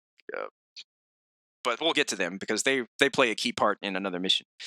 So the ones you deal with now are the overseers. You have to sneak into the overseer outpost and find his body and bring his body back to Megan. Or is it Megan? It's not Megan. It's Mindy. Sorry, I got confused. Bring his body back to Mindy, and she'll have a plot already dug for him. Yeah. So maybe she just wanted to give him a proper burial, or maybe she wanted to use his bones to carve runes or something. Who knows? Yeah, I don't know. It was very weird. I never quite understood what that was. It's like, if you read her diary, they were good friends before the overseers got a hold of him. So maybe it could be she just wanted to give him a proper burial, or it could be that because, like, if you read the first novel, The Corroded Man, it's not just whale bones that can be used for these arcane rituals. You can use human bones too. So it could be she wanted to use his bones for some ritual, because the character you see in the novel actually kills someone just to use his bones for like a magic ritual to summon the powers of the outsiders. So it's like, so you can use human bones for a ritual. So it's either sentiment, she wanted to give him a burial, or she wanted to use his body parts for some ritual. So who knows? But once you bring the body to her, she'll have her underlings deelectrify the rail, and you can just walk right in. You don't have to do that, but I think that's the most fun and interesting way to do it. Plus, you learn some interesting lore when you do it too. So yeah, you do that. However you do it, you get to the station, and then you take the carriage up to Addermire Institute, and you've completed the second mission. There's some other things you can do too, there's a merchant you can save from summary execution in the street by the Grand Guard. You come to find out that one of the merchant, his sister insulted the Duke, so he had her hands cut off and he had her executed. Yeah. And after he had her hands cut off, he had her shot to death by firing squad. Jesus, yeah. And you can go to this place called Winslow Safe Shop, and if you can guess the combination, you can find the combination to the safe. You found out they were having a contest to see if, the people could guess the combination to the safe. You could get the contents, and you can find the combination and open up the safe. There's all sorts of interesting little things you can do. But that's basically the highlights of it. So we've completed this mission because we've gotten to Addermire Institute. And the next mission is called The Good Doctor. It's like you don't go back to the boat or anything. It just picks up right after this mission. So you have to go inside Addermire Institute. And inside the Institute, you have 4 objectives, basically. You have to find Hypatia and see what she might know about the Crown Killer or Sokolov's whereabouts. You're pretty sure that the Crown Killer is somewhere on the premises, so you want to take out the Crown Killer. Mm-hmm. You want to learn what happened to Sokolov, and you want to deactivate the watchtower guarding the Institute so that Megan can bring the skiff close enough to pick you up. Yeah, a lot of things to do. It's a very busy mission. It's a very busy mission. And if you're wondering, why Megan couldn't just take the skiff directly to the Institute, that's why that watchtower would blow her up. She did. So you have to deactivate the watchtower so it won't shoot missiles at her. Yeah. And blow her up. So you go inside, and there's all sorts of things you can find and do. And of course, we don't have time to get into all of it. Mm-hmm. But and there's a lot of different ways you could complete the mission. So the way I'm about to describe is not the way to complete the mission. It's one way among several. But I think it's the most interesting way, narratively speaking, because you get some good cutscenes and you get some good lore and some good dialogue. And so I'm going to describe it the way I did it the last time. But there are at least 4 or 5 other ways you could do it. Mm-hmm. As you explore the Institute, you learn about a guy named Joe Hamilton. which is a surprisingly pedestrian name for this universe, I think. You've got Amadeo Monte, and you've got Corvo Atano, and you've got Emily Caldwin and Joe Hamilton. It's like Corvo, Delilah, Dowd, and Joe. You know, it's kind of like Luke in Star Wars. It's like you got Han Solo and Palpatine and Amidala and Luke. Obi-Wan and Luke. Yoda. So Joe Hamilton. He has been a janitor at the Addermire Institute for a long time, since the reign of Theodanis Abel, who was the current Duke's father. If you find Alexandria Hypatia's diary, it reveals that Joe Hamilton has been acting strange of late. He's been babbling about the Crown Killer, and he thinks that he knows who the Crown Killer is, and the Crown Killer's on site. And so he kept on ranting and raving about the Crown Killer to the point where the Grand Guard have locked him up in a room like way at the top of the Institute. Yeah. And if you don't do anything, upon learning this, the Grand Guard will eventually shoot him in order to keep him from saying anything to the public. They'll just kill him. But if you intervene and dispatch the guards who are tending to him and talk to him, his mind is so addled that he can't really tell you anything useful. Because whatever he's seen has really got him traumatized. But if you find his diary, it'll say that he believes that Dr. Bartholomeus Vasco is the Crown Killer. Vasco is Hypatia's assistant. And Vasco has been missing for quite a while. And so at this point, you're led to believe that Vasco is the Crown Killer. Well, not me. I pretty much guessed who the killer was the second their name appeared in the game. I was like, it's you. You did it. Brilliant strategy. I mean, the game sort of subtly hints that it may not be Vasco. It may be somebody else. Yeah. Especially once you see Hypatia walking around. You can observe her in hiding. And find little notes that she has left, and what you piece together is that something's wrong with her, right? She's very intelligent, and she used to be very sharp and focused, and she used to do great work. But she complains now that she's forgetful. She hears auditory hallucinations of someone calling out to her. She's just not focused. She something's not right there. Yeah, sometimes she metamorphoses into a monster, and she's like, "What's up with that?" There's that too. That little trifling detail. Yeah. Yeah, she's got basically split person, kind of like the movie Split. Split personalities, pretty much. But as you search around, you'll eventually find Vasco, and if he's the Crown Killer, then he's a sorry one because he's in really bad shape, right? Yeah. He's basically mortally injured. Well, you go to the recuperation area and you find him. He basically looks like his body's burnt when you see him. And he's mortally wounded. And if he's still alive at this point, he will tell you that, as you just said, Hypatia is in fact the Crown Killer. Plot twist. Dun dun dun. But it's not her fault, though. No. What happened was she, as we said, she developed this serum. I don't think it's the same as the Addermire solution. I think it's a different serum that, the miners in the silver mine, they breathe in all this dust. And so the serum was meant to clear out their lungs and help them breathe better and have better quality of life and things. But she tested an early version of the serum on herself. Bright idea. Yeah, of course. That's how you do it. And because that's how standard medical and scientific testing are done. Yeah. And when she did that, now on the one hand, it did clear out her lungs. So it worked. That was good. It should go to production right away. Right away. But one small side effect, though, it warped her mind. It's going to be in small print, Side effects may include split murderous personalities. Yeah. It fractured her mind and gave rise to this alternate personality called Grim Alex. Mm-hmm. And that is the Crown Killer. Mm-hmm. And the reason that Duke Luca Abel has her cloistered in the Institute is because when Grim Alex manifests, Duke will tell her to go kill so-and-so, and she'll go do it. And, she bides her time. She can't wait.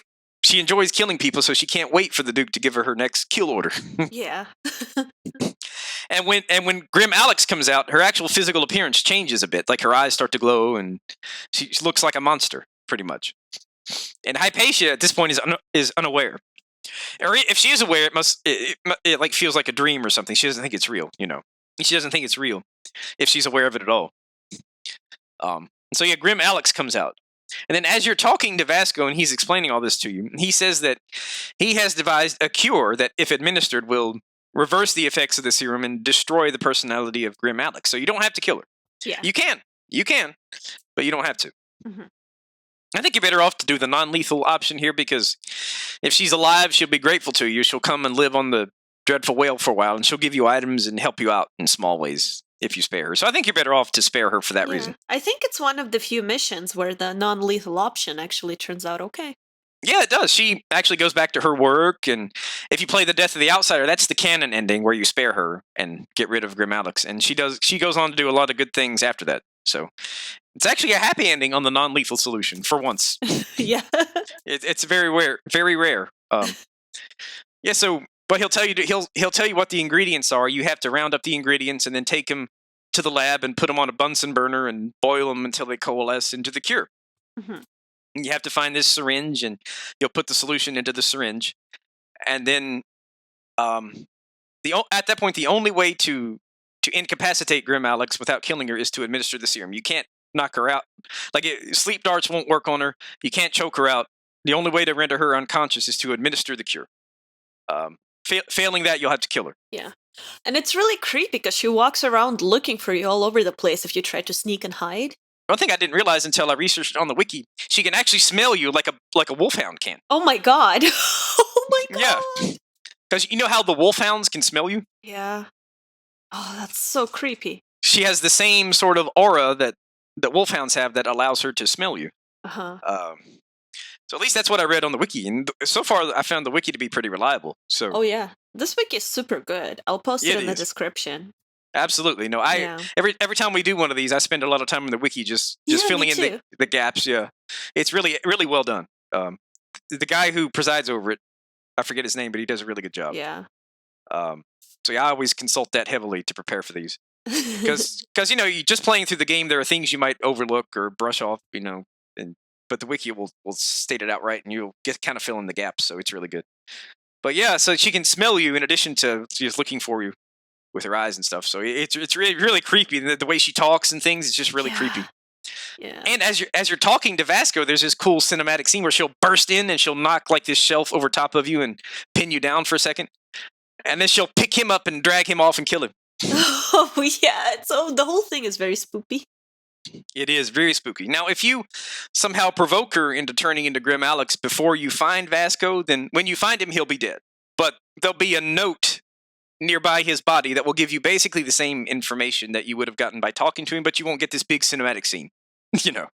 So I like talking to him better, because then at least you get the big scene. Yeah. It's kind of cool. And the thing she says as she drags him off, she's like, "I've always wanted to taste your flesh, Vasco," or something crazy.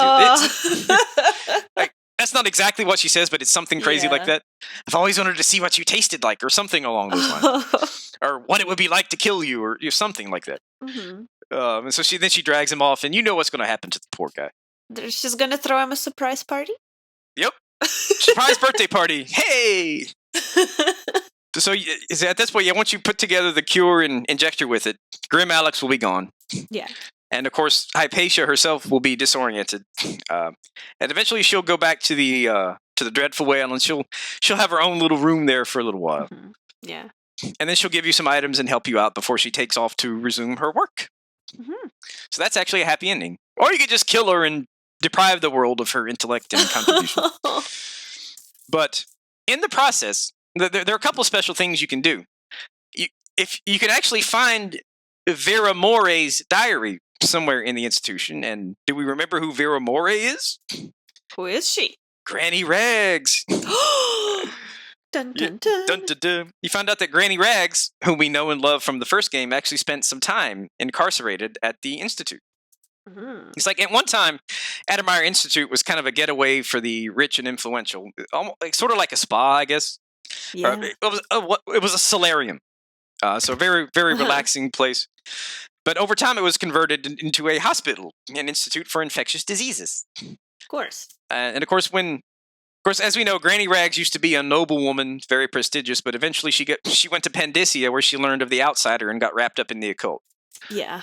And of course, she started acting weird, and so people thought she was nuts. And so she wound up in the institution, right?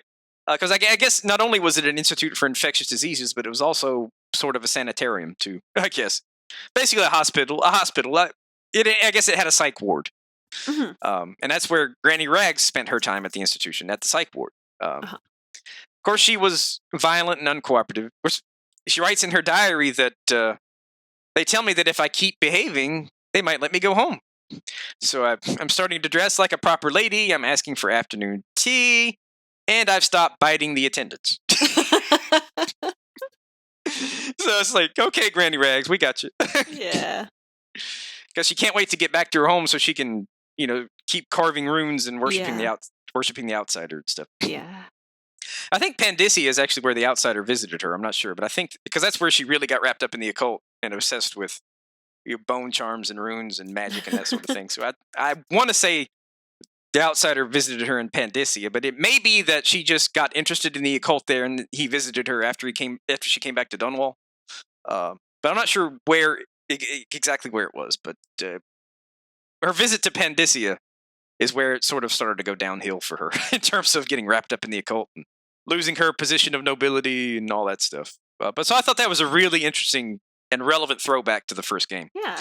Yeah. Of course, we haven't seen the last of Granny Rags in this game because we still have to deal with Paolo. But that's yeah. And he has an artifact from her that gives him a special advantage.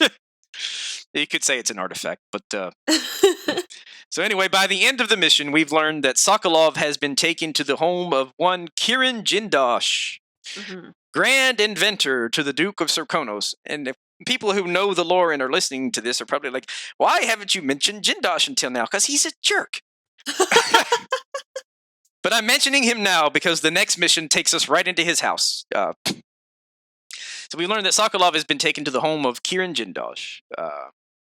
Jindosh was once a student at the Academy of Natural Philosophy, and he's a genius, at least comparable to Sokolov. I think Sokolov is still smarter, but Jindosh is comparable to Sokolov in terms of his sheer genius. He's the one who invented the clockwork soldiers that we saw at the beginning of the game, who were cutting up all of the loyalists to Emily.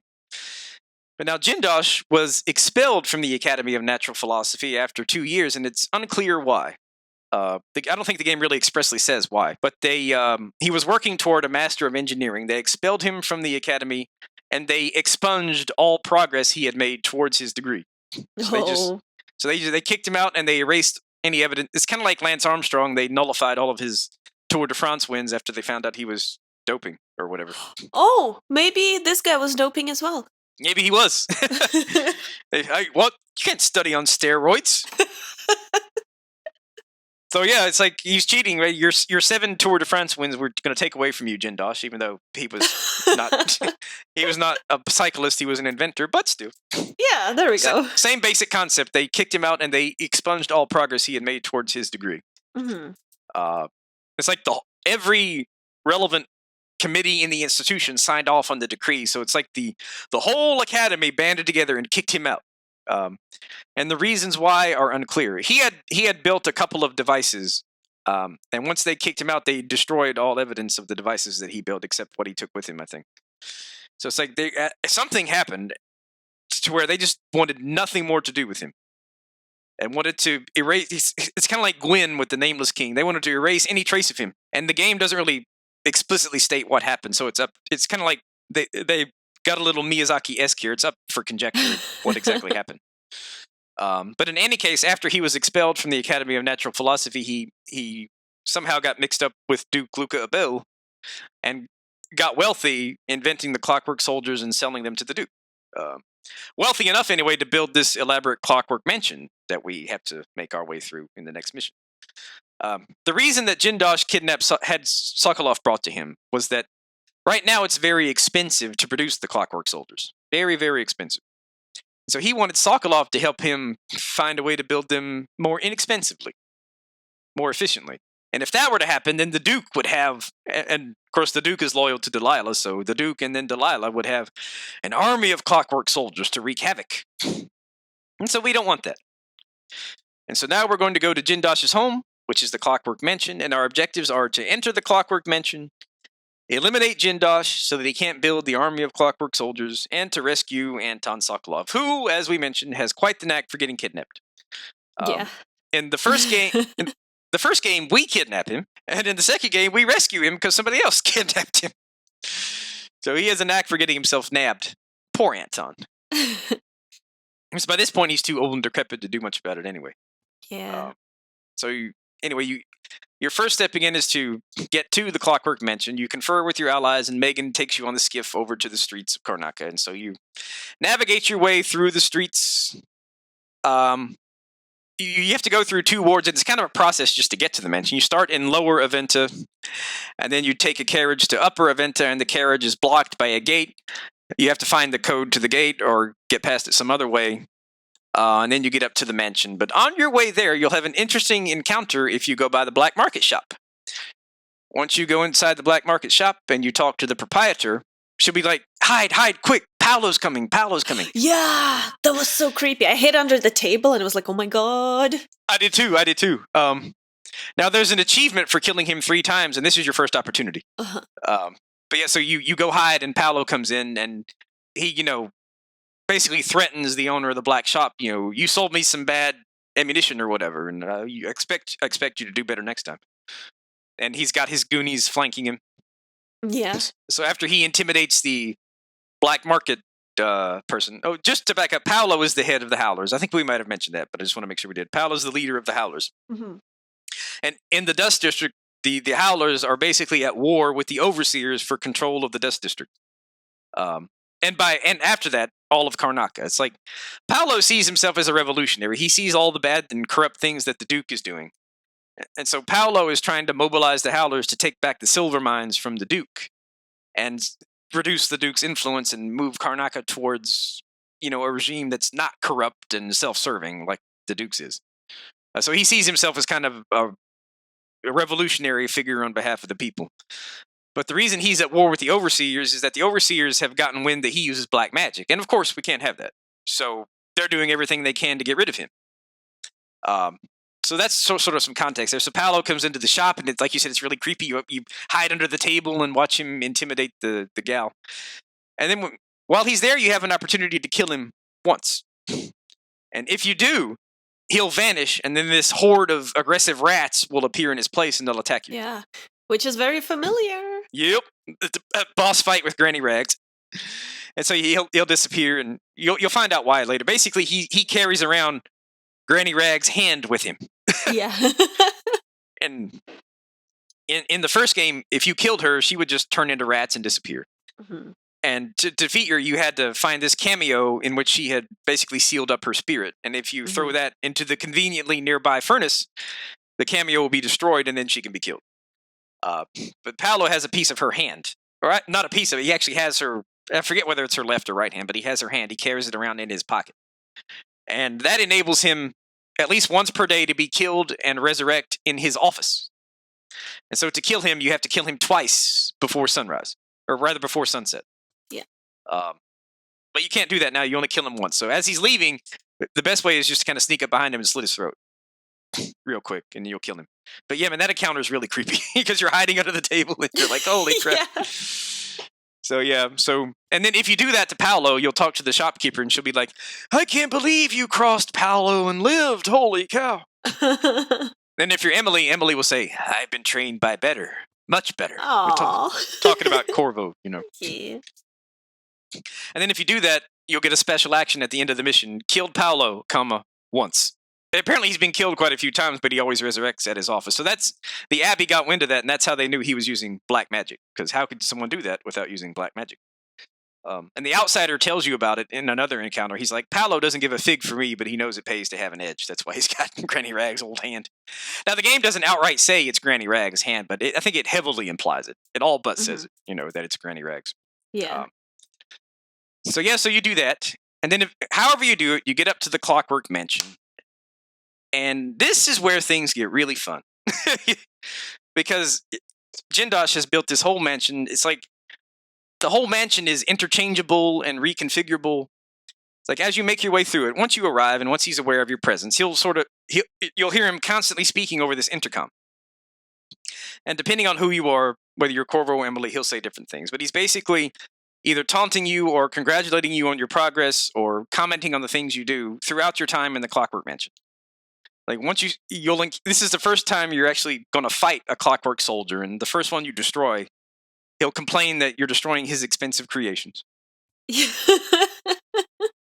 know, and there are also human guards on the premises, and if you start killing the guards, he's like, "Oh, now you're murdering my guards. Those are expensive to replace." You know, so not that he really cares for them. It's just it's expensive to replace the guards. Yeah. So the whole mansion is a big puzzle. It's like you pull these levers, and the walls will move around and reconfigure. And the most efficient way to get through it is to kind of find your way between the walls and kind of make your way around. You can get past a lot of the obstacles that way. But you can't necessarily find all the runes and things that there are to find that way. I managed to get all the runes and bone charms in that stinking mansion, but it was not easy. Oh, God, yeah. Because you have to figure out how to reconfigure. And there's this one room where if you pull the lever, what'll come up out of the floor is an arc pylon, and it'll kill you if you don't get away fast enough. Yeah. Well, that arc pylon was the key in me, like, finishing the entire area. Because I would, like, reprogram it, and then I'd make people come into the room. I'd be like, hey, I'm here, come kill me. And then it would do the work for me. That's a good use of an arc pylon. You can kill, like, 7 or 8 people like that before it finally runs out of juice, yeah. So I guess that was a high chaos playthrough. Yeah. It turned into one. Yep. That's easy to do. Yeah. Because when the outsider first appears to you at the beginning of the game, he's like, are you clever enough to do it without spilling a river of blood? And I'm like, no. Sorry, bro. Yeah. So nope. And then if you kill a bunch of people and when Jessamine talks to you and you're Emily, she'll talk about how you're going astray and you're killing too many people and you could have spared so many lives and all this other stuff. So she'll kind of like bemoan how you're becoming this killer. But anyway, so you make your way through the mansion and solve all the puzzles and reconfigure all the walls. And you have 2 basic objectives. You have to eliminate Jindosh and you have to rescue Sokolov. Jindosh is way up high in his laboratory. Sokolov is way down low in sort of a basement level that's called the assessment level. And I think it's more efficient to get rid of Jindosh first because that's one less... Because you're going to have to carry Sokolov out of there. He's not going to follow you on foot. You're going to have to carry him. And so getting rid of Jindosh is, one less obstacle to overcome on your way out of the mansion, So I think it's more efficient to take care of Jindosh first. And as always, there are 2 ways to do it. You can kill him and extinguish the great light of his genius from the world. Yeah. Or you can make him stupid. Oh, that was mean. Yeah, that's what I did. Yep, that's the first time I played through. That's exactly what I did. See, he has this electroshock chair, and I think that's what he calls it, just the electroshock chair. And because Sokolov has refused to help him find a cheaper way to manufacture his Clockwork Soldiers. So he's trying to use the electroshock chair to sort of coax Sokolov into compliance, but he hasn't got it quite right yet. If he were to... Right now, if he were to hook Sokolov up to the chair and apply it at full power, it would destroy Sokolov's genius intellect. He'd be reduced to an idiot, pretty much. And Jindosh actually used the machine on a baker once. What happened was it erased the baker's memories, but left the baker still able to bake bread. And so what Jindosh really wanted to do with the machine was to destroy those parts of Sokolov's brain that give him free will and the ability to be stubborn and resist, but leave that creative, inventive genius intact. And so Jindosh is like, well, I was able to get rid of this baker's memories and leave him still able to bake bread. But, Sokolov is no baker. I need his inventive genius. And so that's a bit more intricate than just remembering how to bake bread, So he was afraid to use the device on Sokolov because he would destroy that inventive genius that he needed to help him make his Clockwork Soldiers cheaper to manufacture. So, of course, Sokolov was holding out.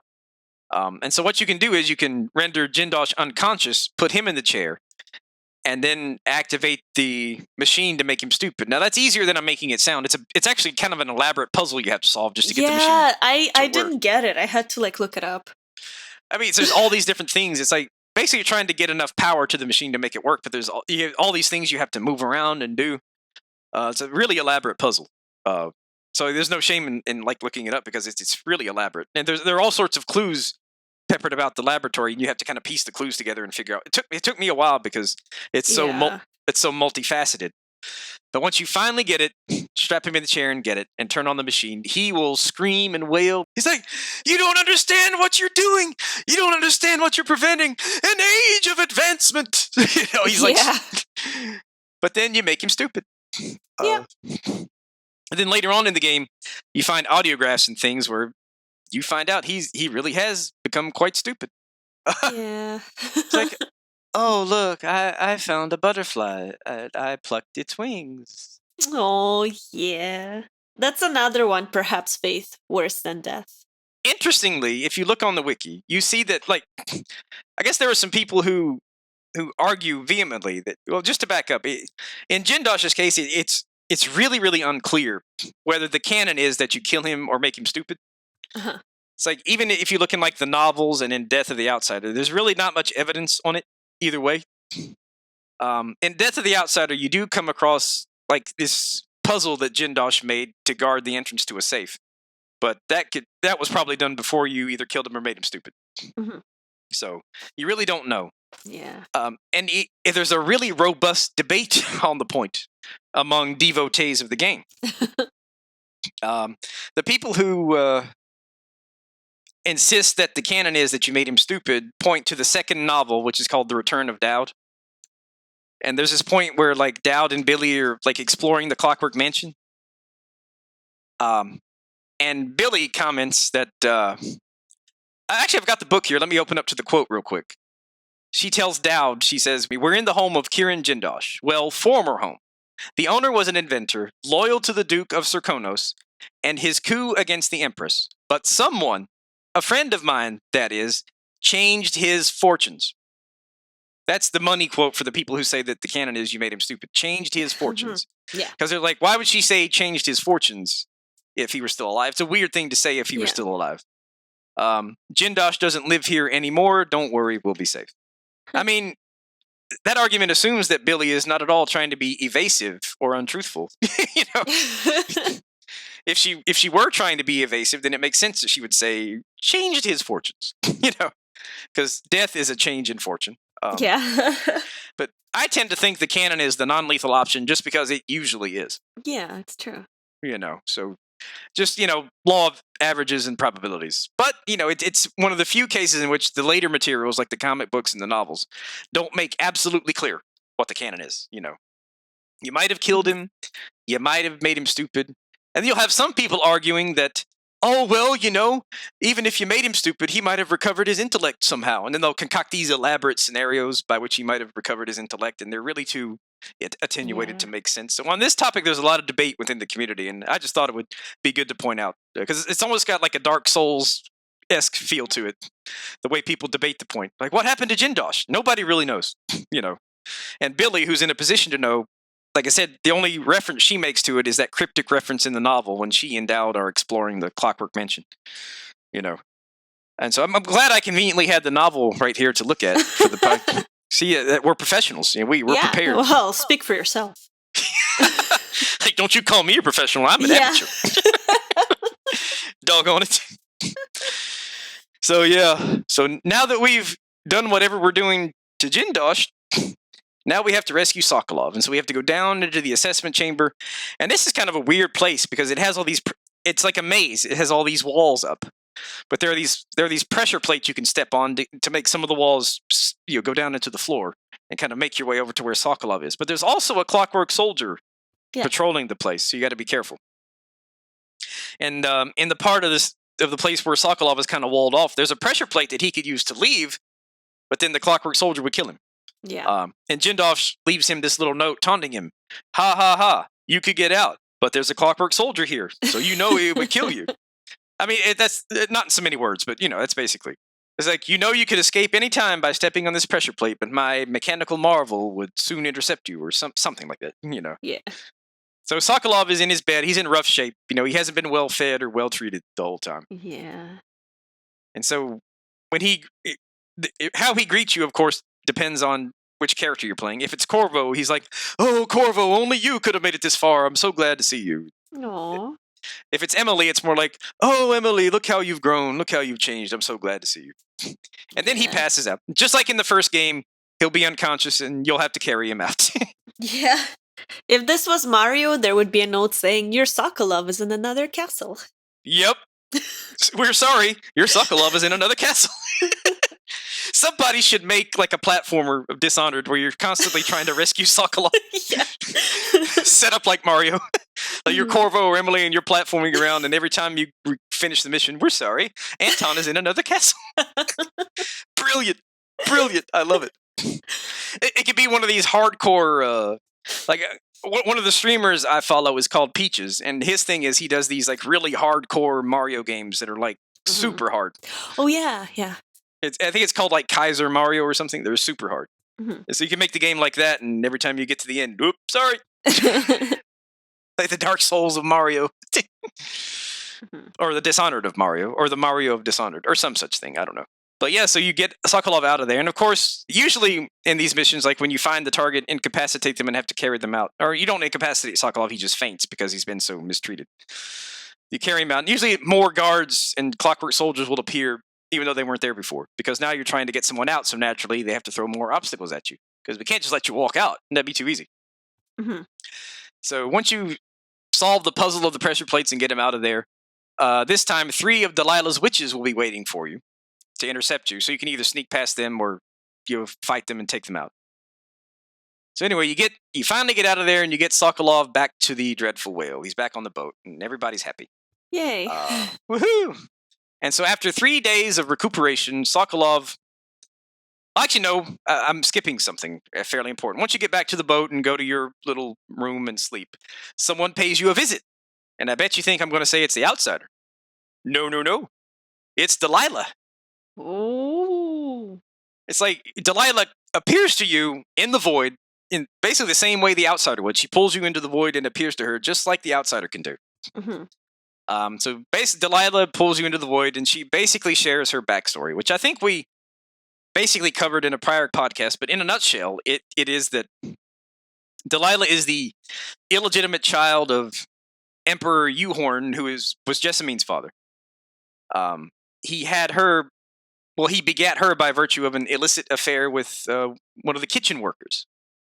So Delilah's mother was basically a kitchen employee in the palace. And so Delilah lived in the palace because her mother lived and worked in the palace. And she and Jessamine would play together, but clearly Jessamine was the favored child. Jessamine always got to go to court. And by court, I don't mean court of law. I mean just the imperial court where the emperor would sit and talk to the advisors and officials and make official pronouncements and that sort of thing. Jessamine would get to go to imperial court every day. And Delilah would just beg and plead for the opportunity to go to court and be a real princess. I want to be a real princess like Jessamine, you know. And Uhorn would say, oh, well, it's just not convenient now for this reason and that reason. The tides and the lunar curvature and blah, blah, blah, blah, blah. Maybe next year. He just make excuses. Maybe next year. And of course, next year never came. Because he was ashamed of Delilah because she was a bastard child. So he was never going to showcase her as a princess, right? Had her by a lowly kitchen maid, Yeah. She's not imperial material. She's just my bastard child, whom I wish I could kind of not have anything to do with. Yeah. And so this continues on for a while, and Delilah, of course, really wants to be a princess, but she's never treated as a princess. Until one day, Jessamine is fooling around and breaks something extremely valuable. We're not told what it is, but she just breaks something extremely valuable. And it was probably a limited edition Pip-Boy. That's exactly what it was. Canon. That's canon. Yeah. That's exactly what it was. Yeah. So Jessamine breaks it, and of course, being a stupid child, she blames it on Delilah. Of course, because Delilah is the unwanted bastard child, they believe Jessamine. So Delilah is severely whipped and punished. And her mother is fired from her job in the imperial kitchen, so they're cast out onto the streets. Yeah. The cold, the very cold, very hard, very unforgiving streets of Dunwall. They're homeless, pretty much. And they eventually wind up in debtor's prison together. Because apparently Dunwall still has debtor's prisons, or at least they did at that time.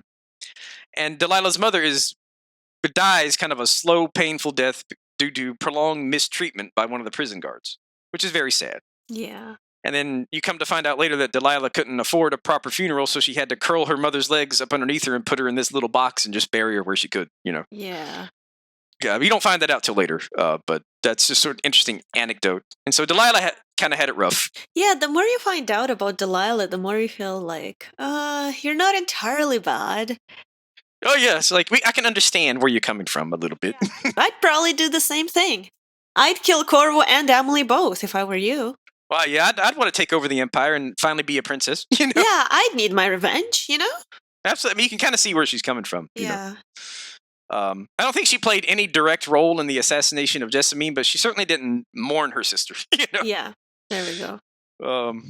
But yeah, and she certainly sought to capitalize on the occasion, as we discussed in the prior podcast, when the first time she tried to take over. And so yeah, but she had a real talent for painting and for witchcraft. But she had a real talent for painting. At some point, the outsider visited her and gave her his mark, which gave her supernatural powers. And from that point, she became really fascinated with witchcraft, or maybe even before then, became fascinated with witchcraft and the occult, and she became a very powerful witch. She fell in with Sokolov and became his painting student and ran in the noble circles until they found out she was obsessed with the cult and she was really weird, and so they didn't want anything more to do with her. And then she founded the Brigmore Witches, and all the stuff in the DLC happened, and Dowd either killed her or trapped her in the void. And here we are, basically. Yeah. So Delilah explains all this to the player character. And then right after that, the heart speaks to you and asks you to set her free and put Delilah's spirit in the heart, in her place. At this point, you don't understand what she's talking about. And you say, I don't understand. And Jessamine says, you will very soon. And then she leaves. And then shortly after that, you wake up in the boat. Actually, I think this is after you wake up in the boat. You learn from Anton that he was spying on Jindosh the whole time he was in captivity in the mansion. We learn that Kieran and a woman called Brianna Ashworth, whom we might remember from the DLC for Dishonored 1. Kieran and Brianna Ashworth are building a device called the Oraculum. Brianna Ashworth is basically Delilah's right-hand gal, her first lieutenant, pretty much, her closest confidant. And back in the day, Brianna Ashworth helped Delilah to establish the Brigmore Witches before Dowd defeated her. And she was all disillusioned for a long time, but then, now that Delilah is back, she's working for Delilah again, and everybody's happy. Yeah.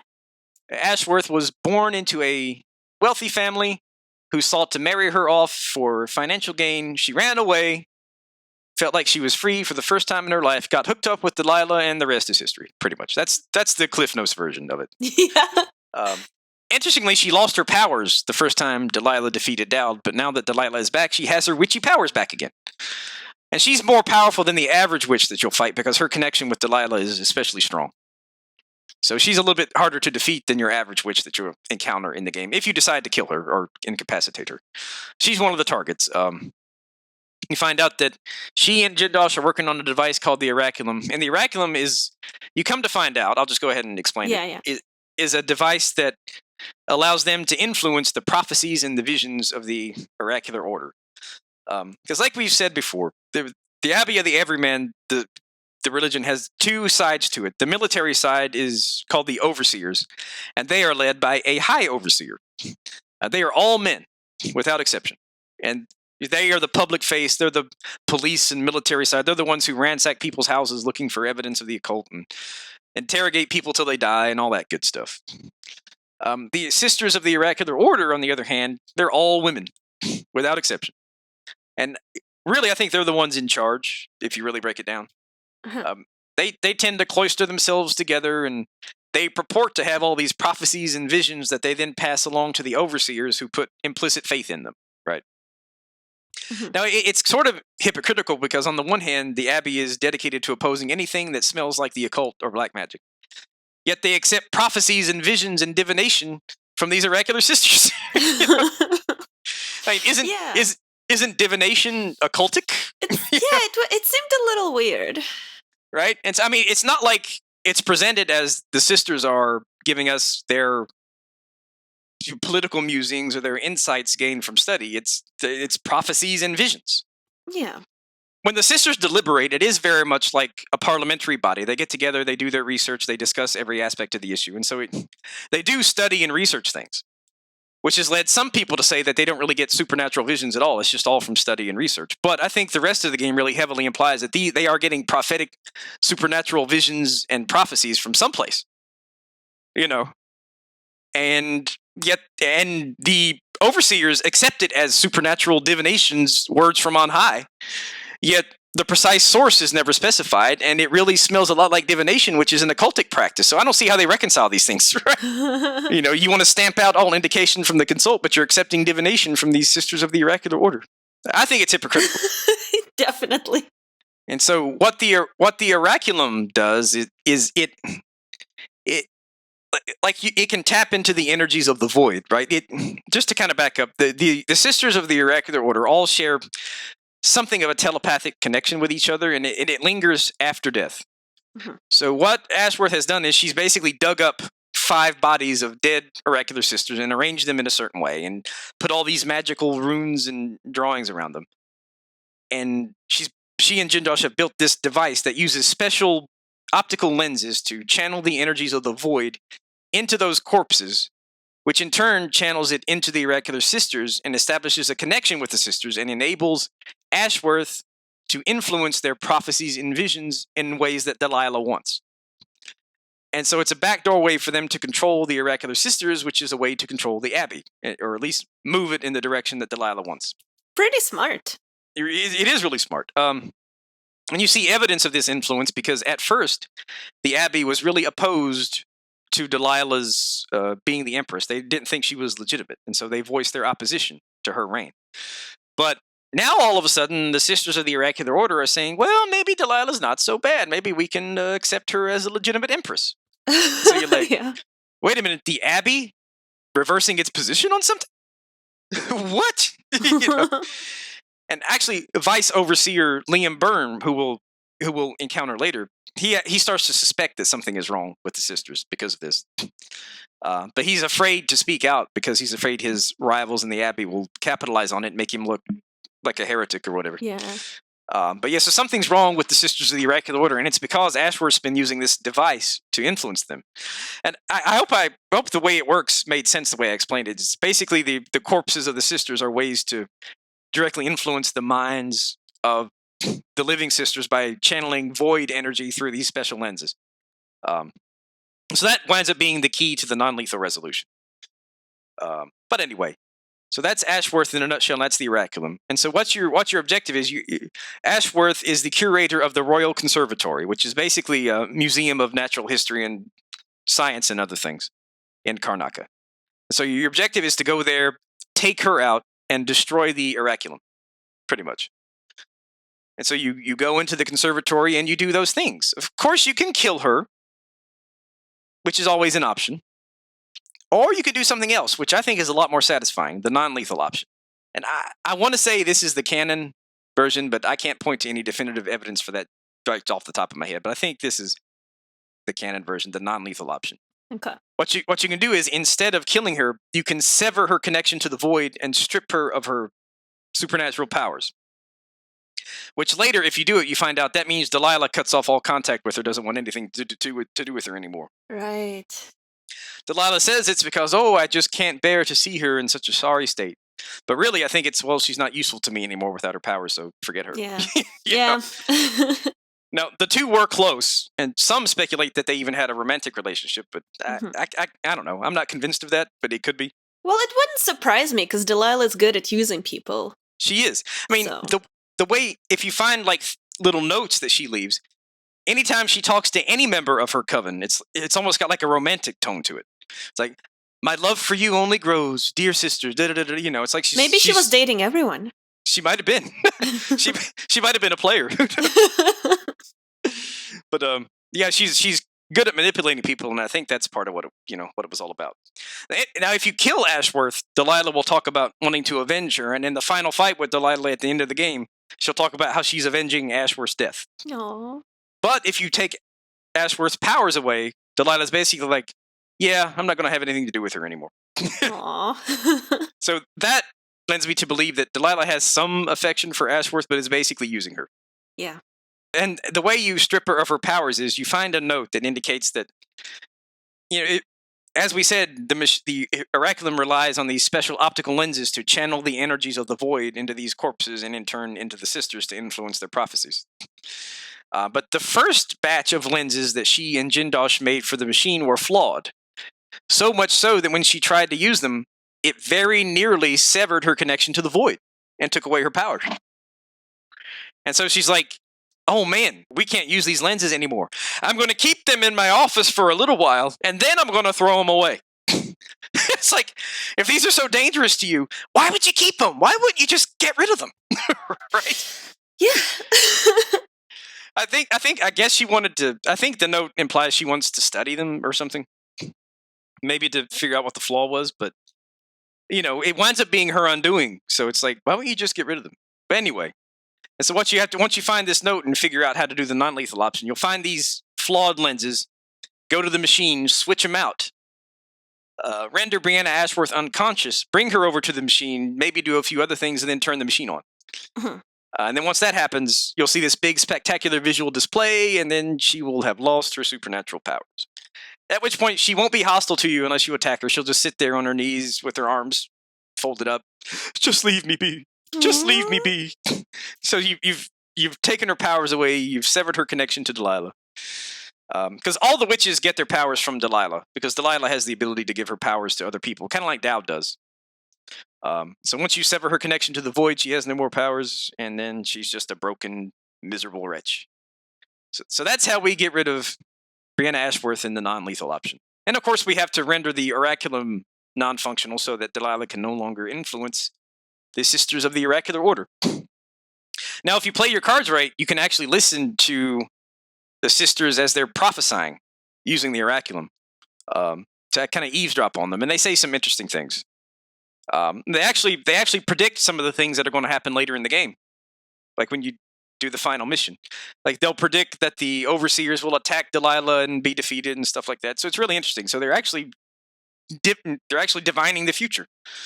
Which again seems like an occult practice, but whatever. So that's the mission, the Royal Conservatory. And so now we come to our next mission, which is the Dust District. We're getting there, man. There's a lot to talk about in this game, but we're getting there. It's super long and convoluted. This is like the short version. Yeah. Trust me, what you're getting is this is probably going to be the longest Dishonored podcast we've done. But this is the Cliff Notes version. Yeah. I'm telling you, I have to take notes while we're talking, so to keep track. Because I'm like, when I was preparing for this, I made pages and pages of notes. Oh my god, yeah. I prepared for it by taking a very long nap and not playing Dishonored 2 for about 4 months. Well, hey, it's cool. That's brilliant strategy right there. Yeah, it's more preparation than I do for the Richie podcast. So where you just kind of show up and be like, "Okay, Richie, talk." Yeah, let's go, Richie, talk. Richie. Oh no, you cut out again. Is this Richie sabotaging? Oh, and you're back. Sinclair, are you listening to me? Now I am. But yeah, yeah, I've got pages of notes, so I don't have to send those to you, but if you'd like them, I'm happy to. Because I usually, with these podcasts, I'll just like look at the wiki and kind of hold it all in my head and talk about it. But with this game, there's no way. There's just too much. So anyway, we're over the hump now, though. Yeah. And we're coming to the Dust District.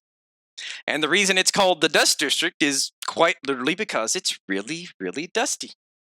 It's like the Duke is so aggressively mining the silver in the silver mine, and the place is so windy that whenever it comes a good wind, it'll kick up so much dust that if you're outside, you can't see 5 feet in front of your face. I mean, it's kind of annoying, but it really lends a lot of atmosphere to the milieu, you know. It kicks up these hellacious windstorms and dust storms, and you can't see a thing. So it's aptly named the Dust District. And the Dust District has basically been cordoned off by the Grand Guard. And the reason for that is, as we mentioned earlier, the Howlers are basically at war with the Overseers. And so this mission takes place in the Dust District. That's why it's called the Dust District. The reason we're in the Dust District is that we come to learn that Delilah was involved in a very mysterious ritual that took place at the home of Aramis Stilton, who, as we mentioned, used to own the silver mine, but then went crazy. And since has been cooped up in his own mansion. Our objective then is to get inside Aramis Stilton's mansion, where the ritual took place, and learn the nature of the ritual and what happened. Because by doing so, we hope to discover the secret to Delilah's immortality and be able to kill her. Because remember, Corvo drove his blade through her heart, and it didn't phase her. She's immortal. And so we want to discover the secret to her immortality and find a way to kill her.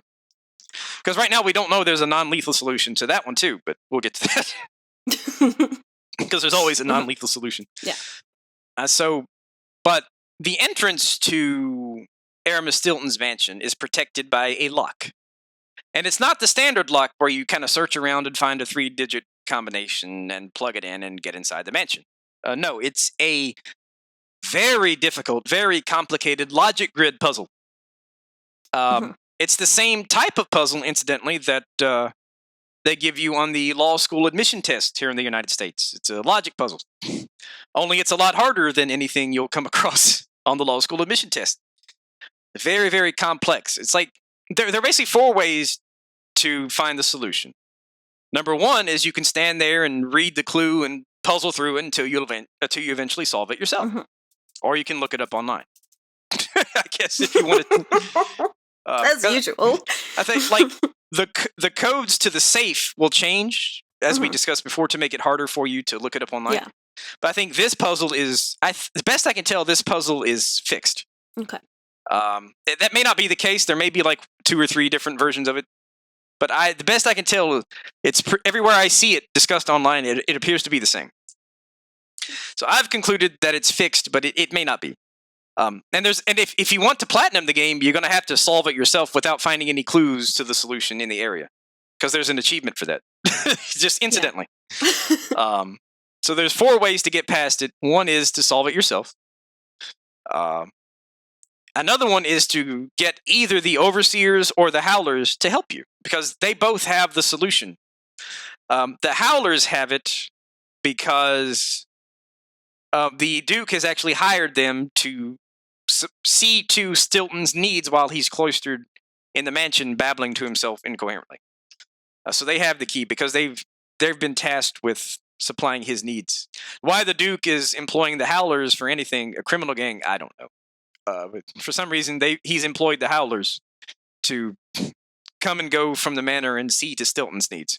Because Stilton was a friend of the Duke's father, who was the Duke before him. And so out of lingering loyalty, I guess he's taking care of Stilton, even though Stilton's gone crazy and can't help him. So or you can get the Overseers to give it to you. Somehow the Overseers also have the code to get into Stilton's manor.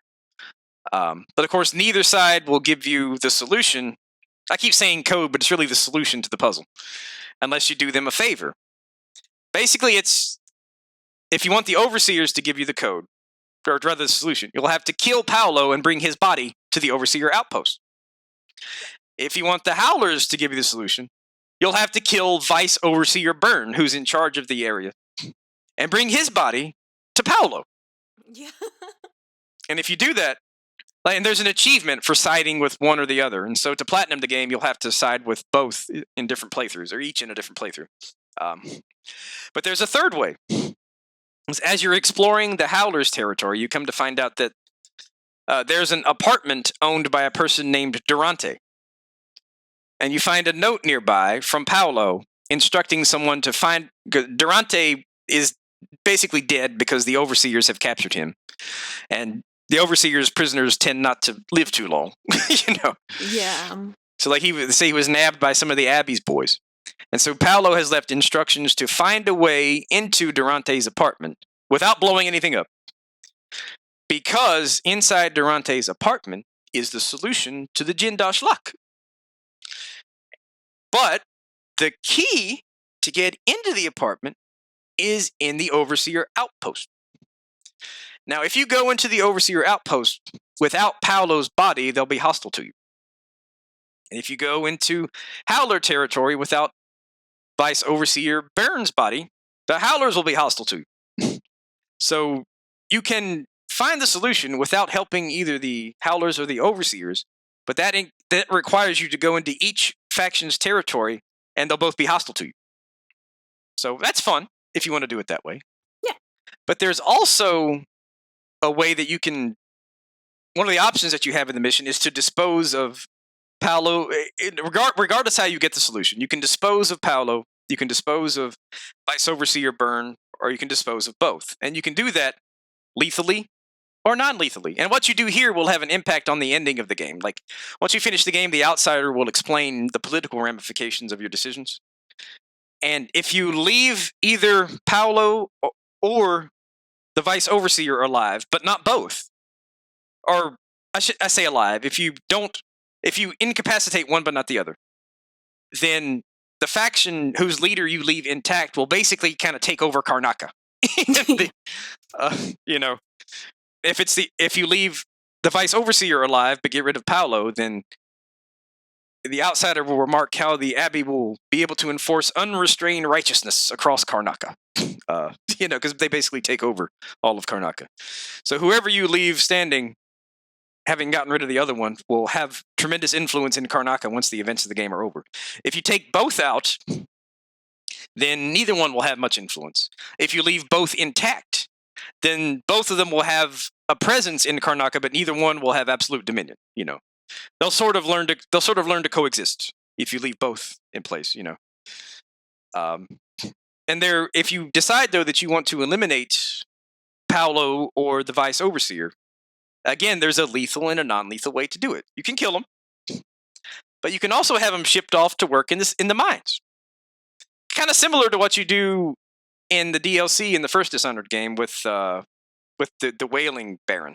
Yeah, it's like because Durante was I think a lieutenant in the Howlers, kind of like Mindy Blanchard, and apparently it's a regular thing that Howlers members are sort of imprisoned and conscripted to work in the mines.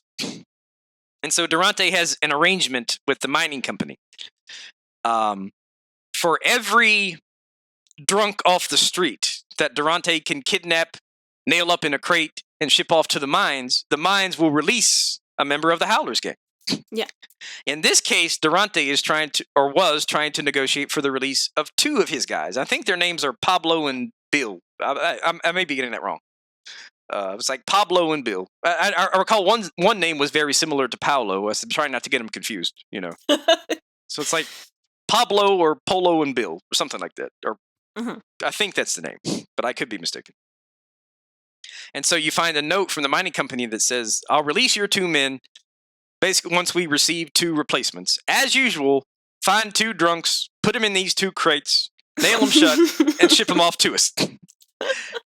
And so that's a clue that if you want to get rid of both Paolo and the Vice Overseer non-lethally, you can render both of them unconscious, bring them to these crates, nail the crates shut, and they'll be shipped off to the mines to work. Yeah. Yeah.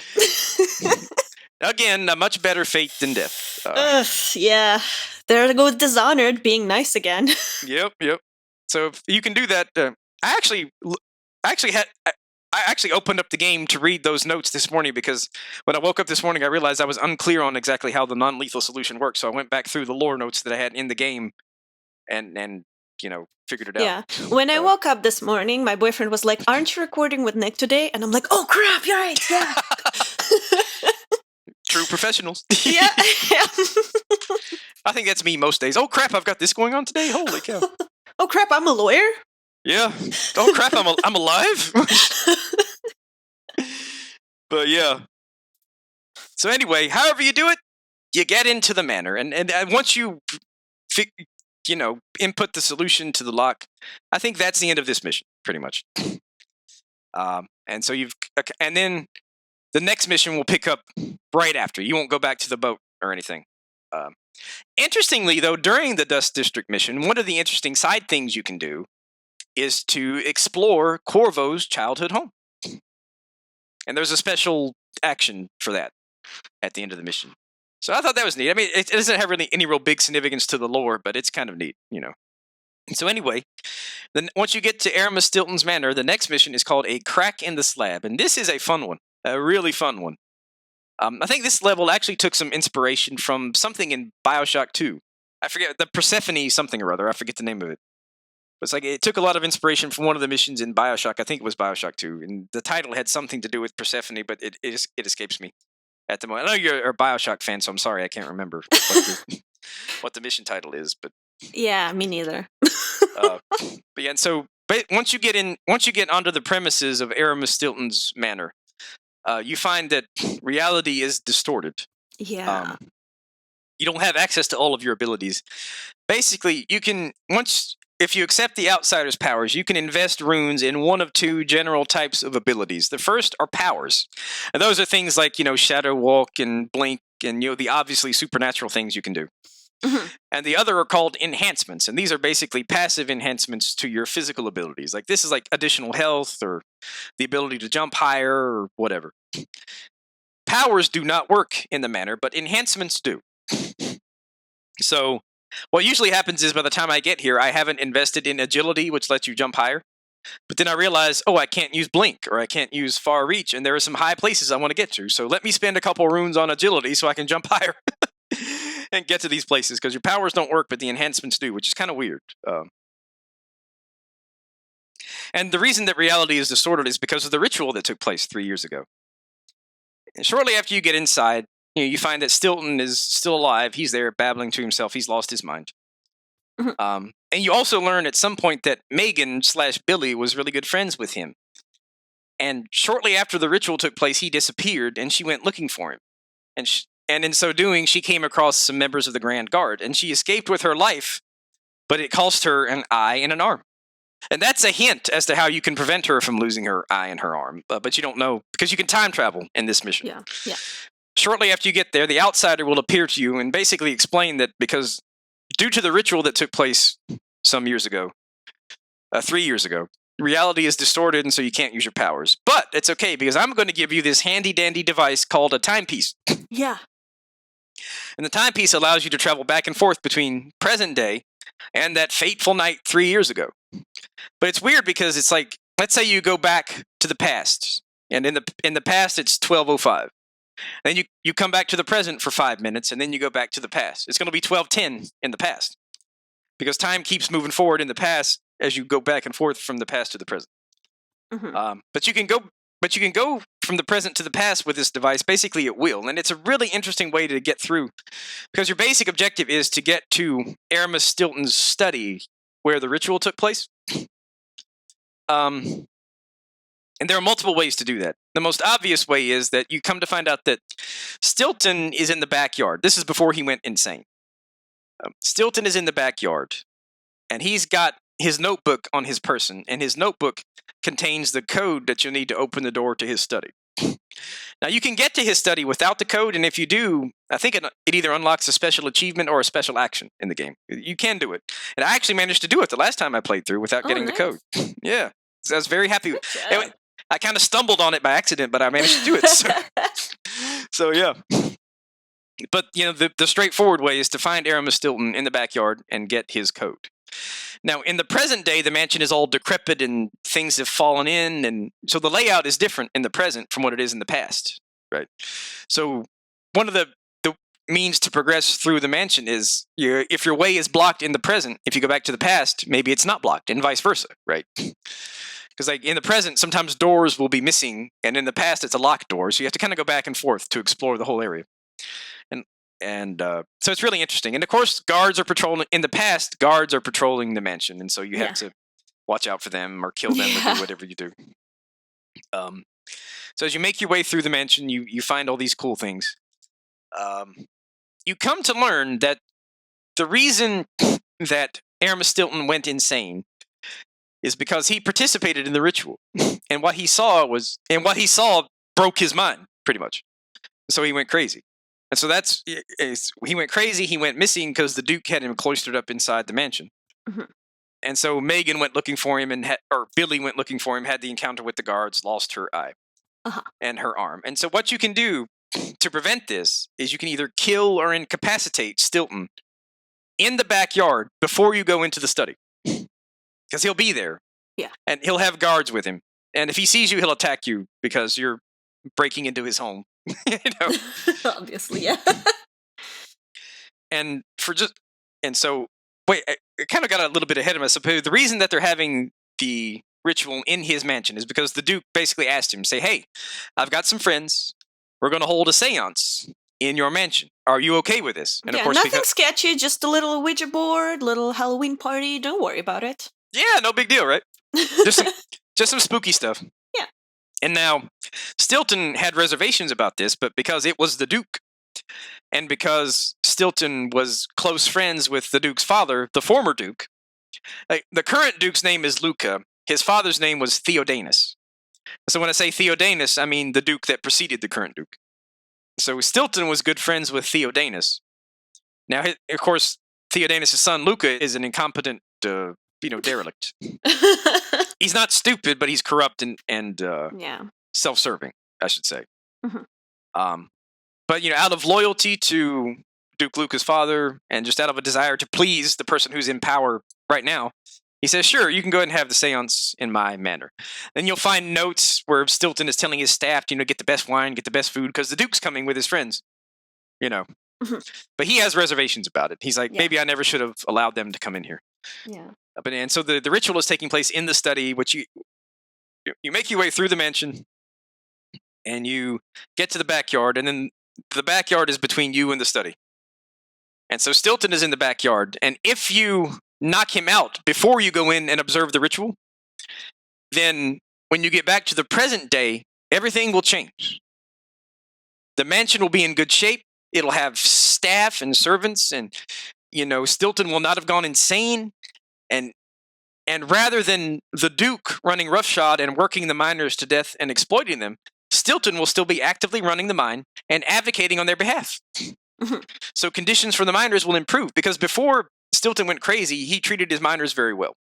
He started as a miner and worked his way up to be a mine baron, but he never forgot where he came from. He was always advocating for his workers and treating them well and giving them time off and medical care and all this other good stuff. And so if you knock him out, he will not go in and see the ritual, hence he will not go insane. Yeah. And he'll still be running the mine in the present day. And because he doesn't go insane and disappear, Billy will not go looking for him, and hence she'll not lose her eye and her arm. It all comes together. It all comes together. And you can also kill him in the past. Killing him will prevent Billy from losing her arm and her eye. But it won't do anything to help the miners or to help Karnaca, in any way. The mansion will still be abandoned. It won't be quite as decrepit, but it'll be abandoned. Mm-hmm. And it'll be owned by someone else, and you'll find a little note saying the person is going to sell it, Yeah. So probably the best solution for Karnaca and for the miners is to knock Stilton out so that he doesn't go in and observe the ritual. Yeah. But if you're of a sadistic mind, you can just kill him, or you can just leave him alone, because if you leave him alone, he'll go in, he'll watch the ritual, he'll go insane, and things will play out just exactly as they did. So whatever you decide to do. I think this whole level is like my favorite level in the entire game. I think so too. It's really interesting. Yeah, and I liked going back and forth and like finding different ways to spook the guards and then getting out of there and then going back in. It's like if the guards came after me, I could just warp back to the present. Yeah. And then they'd be like, "What happened?" And then another aspect, there's this little folding flap on the timepiece. It works kind of like a switchblade. If you whip it out, you can actually, if you're in the present, you can actually see what's happening in the past, and vice versa. Mm-hmm. So it's like you can put yourself behind a guard and then materialize in the past and choke them out, and then warp back out again to the present and go back and forth. Yeah. So it's really cool. Yeah. I think it's my favorite level in the game too. It's really neat the way you can go back and forth and see what's happening at the same time and stuff. I wish there was more of that in the game. It's like you have two really unique levels. One is like the Clockwork Mansion, mm-hmm. where you have to solve all these puzzles, and then the other one is this one where you go back and forth in time. Apart from that, it's basically the same experience you get in Dishonored 1, more or less, except somewhat different gadgets and different powers, but it's more or less the same experience. But these two areas, though, are really unique. So I really agree with you on that one. It's really good, the way they pulled it off. And I read some of like the technical aspects of how they had to layer one area map on top of another area map, that it was kind of the same, but little differences, So it's really how they pulled it off technically is maybe that's why you don't get more of it, because it's technically difficult to pull off. And maybe if they had more levels like that, there would be performance issues with the game. Who knows? They'd be Bethesda. Oh. Yep. Well, one of the things when this game first came out, one of the things that really held back the sales of it, where it had some significant performance issues when it first released. So sales flagged because of it. Oh. Now they fixed the performance issues, and I think sales picked up after that. But because of the initial performance issues, it may never have quite lived up to the expectations. Because now it wound up selling a decent number of copies, maybe a little on the low side for like a AAA game, but it wound up selling okay. It's not like it was a flop or anything, but it could have done better if they hadn't had the performance issues at the beginning. So anyway, maybe if developers actually like to put out finished games someday, maybe wouldn't have, because release schedules are just getting it's so much tighter and tighter. They're churning these games out. And it's just, excuse me. Bless you. Thank you. But yeah, so finally you work your way through all this stuff and all this puzzling and all this going back and forth in time, and you get to the site of the ritual. And there are between 4 and 5 participants, depending on what you do with Stilton. Because if you don't do anything to him, he goes and participates in the ritual. But there are several participants there. One is Jindosh. One is Brianna Ashworth. One is Duke Luca Abel, who has one of my favorite lines in the whole game when he's watching the ritual. He says, "By the stars, this is more exciting than any orgy I've ever attended." And the way he says it, too, is like, everybody goes to orgies. And, of course, Stilton, if you didn't incapacitate him or kill him. Interestingly, if you do knock him out, he's late to the ritual, and the Duke kind of grumbles, and is just like, oh, let's start without him, Like, where's Stilton? Blah, blah, blah. Let's just start without him. And then the final participant is Hypatia / Grim Alex. I'm not sure which persona attended. I think it was Grim Alex who actually attended the ritual. I think. Although the way the game presents Grim Alex, it's like she's a more recent phenomenon, and this was 3 years ago, so it may have been Hypatia. But then again, elsewhere in the game, you find a photograph of the people who participated in the ritual, and clearly that the person in that picture is Grim Alex, clearly, because the glowing eyes and stuff. Yeah. So I'm inclined to think that it's Grim Alex who attends the ritual here, and not Hypatia. Judging by that picture and the fact that why would Hypatia attend a ritual like this, given what else we know about her and how she wants to help everybody and stuff. Yeah. So anyway, you come to find out that what has happened is when Dowd either killed Delilah or trapped her in the void in the DLC all those years ago, because all this takes place 15 years after the first game, so it's been a while. After Dowd defeats Delilah, her spirit, is lost in the void. And most people, when they die in this game, you kind of fade into the cosmos, fade into the void, for the most part. Sometimes people stick around after death, but for the most part, you just kind of fade into the cosmos. Or at least if you believe what the Abbey says about the afterlife, which, who knows? Yeah.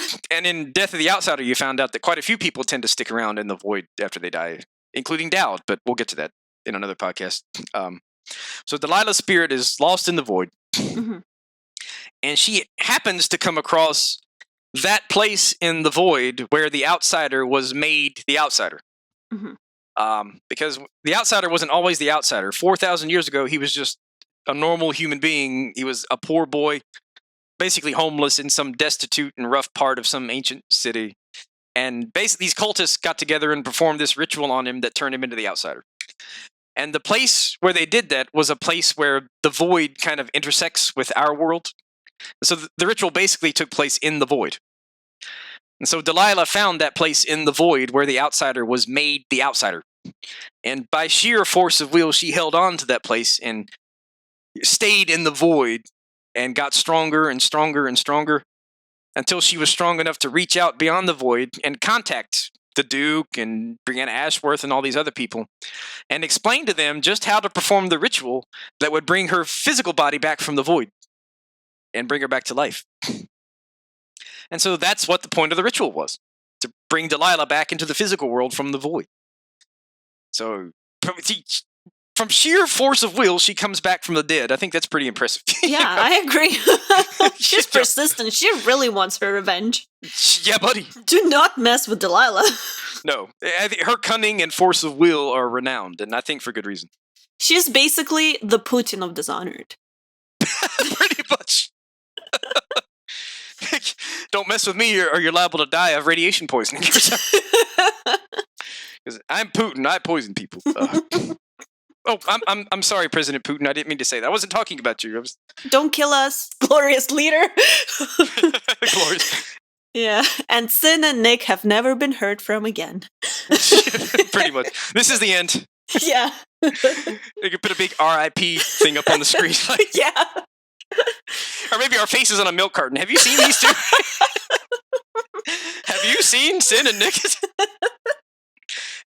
Meanwhile, Richard's like, well, there goes the podcast. Yeah, I'm free.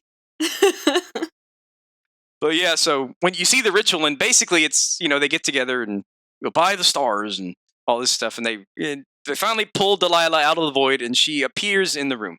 Mhm. But when you get there and watch the ritual, it's weird because it's like past and present are happening simultaneously. Yeah. It's like, it's really weird. So you can't use your timepiece because you're in the past and you're in the present at the same time. And it's really creepy to watch. It's like Delilah comes out of this distortion and the fabric of reality, it looks like, Yeah. She just comes out of there. And, I think one of the participants reaches in and helps pull her out. And then when she arrives, you find out that there's this big effigy this big scary looking effigy made of bone and other things. And practically the first thing Delilah does is to take her spirit, or at least a part of her spirit, out of her body and place it in this effigy. Yeah. And it's kind of like Voldemort in Harry Potter, The way Voldemort kind of tears off pieces of his soul and hides them in objects. And as long as at least one piece of his soul is in one of these physical objects, he can't really be killed. Like, he can be killed, but he'll come back, right? Mm-hmm. So it's kind of the same principle that's at work with Harry Potter and the Horcruxes, right? As long as Delilah has this piece of her spirit inside this effigy, she cannot be killed. That's why Corvo couldn't kill her, even though he stabbed her through the heart with his blade. And so you learn then that the only way to make Delilah mortal again is to find this effigy, put Delilah's spirit in the heart, get the heart back to her, and put her spirit back into her body. But the trick is that the effigy is now securely locked away in Duke Luca Abel's private vault in the Grand Palace of Circona. So guess what you have to do? What do we have to do? You have to infiltrate the Grand Palace, find the effigy, put Delilah's spirit in the heart, and, just for fun, kill or depose the Duke. So that brings us to our next mission. And of course, if you knock Stilton out and you get back to the boat and you see Billy lurk Megan with her eye and her arm intact, you're like, oh, I did a good thing. Mm-hmm. So Billy lurk now, because I think that's the canon, because if you watch Death of the Outsider, or if you play Death of the Outsider, at least for the first part of the game, Billy actually has her eye and her hand. She keeps dreaming about losing them, and then weird stuff happens after that. Yeah. But that's the canon, is that you actually do change history, and Billy keeps her arm and her eye. Oh, excuse me, Megan. Sorry, we haven't got to the big. All right, the big reveal isn't here yet. We haven't got to the big reveal yet. It's totally not Billy. Nope. Sorry, I don't know who this Billy girl is. Yeah. We're talking about Megan Foster. Yeah. And, oh shoot, I forgot to mention, Megan/Billy actually has a connection to the Duke. What is it? Well, way back when Megan was a child, she had a relationship with someone named Deirdre. Mm-hmm. They were very close. Mm-hmm. But the Duke, even as a young boy, was a real big fat jerk. The Duke had a brother, and the brother's name was, it starts with an R. I think it was Radanis, something like that. Mm-hmm. And the Duke basically goaded his brother into attacking Deirdre. And the attack was fatal, which, is unfortunate. So Deirdre was killed. And Billy happened to be nearby, and Billy flew into a rage when this happened. And she grabbed like this little statuette of a gazelle and plunged it deep into the Duke's brother's eye. Yeah. Of course, the Duke wasn't the Duke at the time. Young Luca. Plunged it into young Luca's brother's eye and killed him. And in the process, broke the statue. And of course, Billy had to flee right away because he just murdered the son of the current Duke and the brother of the future Duke right in front of him. Oh, yeah. So she had to get the heck up out of there. So most of Billy's life, she's been a fugitive and a killer. But yeah. Of course, you can kind of understand it in this case because someone dear to her had just been murdered. So yeah. You can kind of see why she might fly into a rage. Would it hold up in Dishonored court? Actually, honestly, no, I don't think so, because the trial would probably take place in because at the time, Duke Theodanis Abel was in power. And that was his son she killed. Mm-hmm. So I doubt, as a practical matter, I doubt any defense would hold up.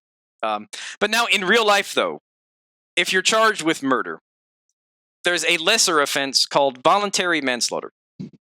And if you can prove that the killing was the result of what's called a legally adequate provocation, or in some states that it was the result of a serious mental or emotional disturbance, then you won't get off scot-free. But the conviction will not be for murder. It will be the lesser offense of voluntary manslaughter. Okay. So if the Duke's brother killing Deirdre was legally adequate provocation, then Billy, instead of being convicted of murder, will be convicted of the much, much lesser offense of voluntary manslaughter. Mm-hmm. So it's the difference between possible death penalty and life imprisonment to like maybe 6 or 7 years. Uh-huh. So it's still a serious offense, but you're being afforded some leniency because the reason you committed the killing is kind of sympathetic, Okay. you know. So maybe voluntary manslaughter would apply and she would get a reduced sentence because of it, you know. Convicted of a lesser offense than murder. So yeah, we're learning law. But yeah, so maybe. Of course, like I said, because it was the then acting Duke's son, I doubt that they'd probably shoot her on sight. Aw, yeah. You know, as a practical matter. But anyway, so Billy's on the run even from a young age. So yeah, then your next mission is to infiltrate the Grand Palace. And basically your objective is to kill or depose the Duke, define the effigy, and capture Delilah's spirit. Those are your two objectives. And getting to the vault is really fun. There's a lot of guards. There's a lot of obstacles. It's a really complex area to kind of get through. Maybe the best way to get there is through, like, in the kitchen, there's this pantry with a secret passage. You can kind of figure out how to get in there and do your thing. And then the palace is surrounded by water, so there's this, like, repository of underwater items you can swim down and get a bunch of items. I missed this, and I think I missed, like, half the coins in the game because of it, because there's so much in there. The last time I played through the game, I missed it. And at the end of the mission, it told me how many of the coins I had gotten, and the total, I think, wasn't very big. And I'm like, where are all the coins? And then I learned, oh, there's this underwater room you can swim to, and there's a bunch of good items in it. So yeah. But yeah, so you get to the vault. However you do it, you get past all the guards and all the security devices, because there are arc pylons, there are, you know, walls of light, there are all this stuff. You get past all of that. You get to the effigy, and then you hold the heart out to it. And of course, there's not room in the heart for two spirits. So for Delilah's spirit to get into the heart, Jessamine's spirit has to leave. And so it's kind of a sad moment, because, you know, if you're Corvo, this was your girlfriend, and if you're Emily, this was your mother. Clearly, this is what Jessamine wants. She wants to be released into the cosmos, you know, so that she doesn't have to stick in the cage of dead flesh, as she calls it. So, you know, once you get to the effigy, Jessamine's spirit will appear to you one last time. And what she says to you will depend on your chaos level. So, like, if you're Corvo and you're playing on high chaos, it's actually pretty cold. She looks at you and she says, "Corvo, I no longer care where you go or what you do." Like, I don't care about you anymore. Just let me go. Oh, she's breaking up with you.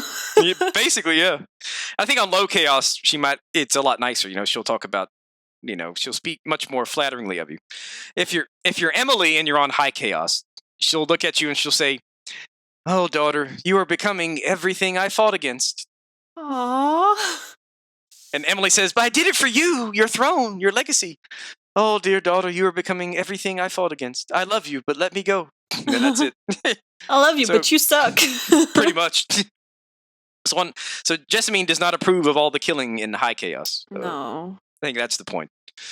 So whatever she says, you have your last interaction with her. She disappears into the void or wherever, and then you point the heart at the effigy, and it's kind of theatrical. The heart essentially sucks Delilah's black spirit. It's black. It's dark. You know. So she sucks her black dark spirit out of the effigy and into the heart. And from that point on, whenever you talk to the heart, it's Delilah talking to you and not Jessamine. So it's like kind of creepy because you've got Delilah in your pocket. And around that time you learn that Delilah's not sleeping well because her spirit longs to return to her body, right? Because that's where it belongs. Yeah. So her spirit is calling out to her in her sleep, and she's not sleeping well. I think some part of Delilah really wants her spirit to return to her body because that's where it belongs. Yeah, and the entire time the Delilah heart is talking crap to you, she's like, "By the way, you'll never truly know if Emily is yours." Yeah. I was like, oh my god, shut up! Oh god, every time she talks smack to you the whole time. It's like if you're on high chaos, she's like, "Did you really think Jessamine would approve of what you're doing? Or do you really think you can? Do you really think you can defeat me? You'll never know how close I came to, taking over your body and ruling through you as Empress so long ago." And, Yeah. So she just talks smack the whole time. Yeah. And then, really interestingly, she confirms that Dowd is still alive. Mm-hmm. Because, of course, as we know, the canon is that Corvo spares Dowd in the first game because Dowd shows up in later media, And so, but Delilah the Spirit kind of complains that Dowd is still alive because he's the one who defeated her the first time. That cursed Dowd who breathes still. Dang him, How dare he? And so that's the first part of the mission. You get Delilah's spirit in the heart. Yeah. And the next part is to kill or depose the Duke. Oh, snap.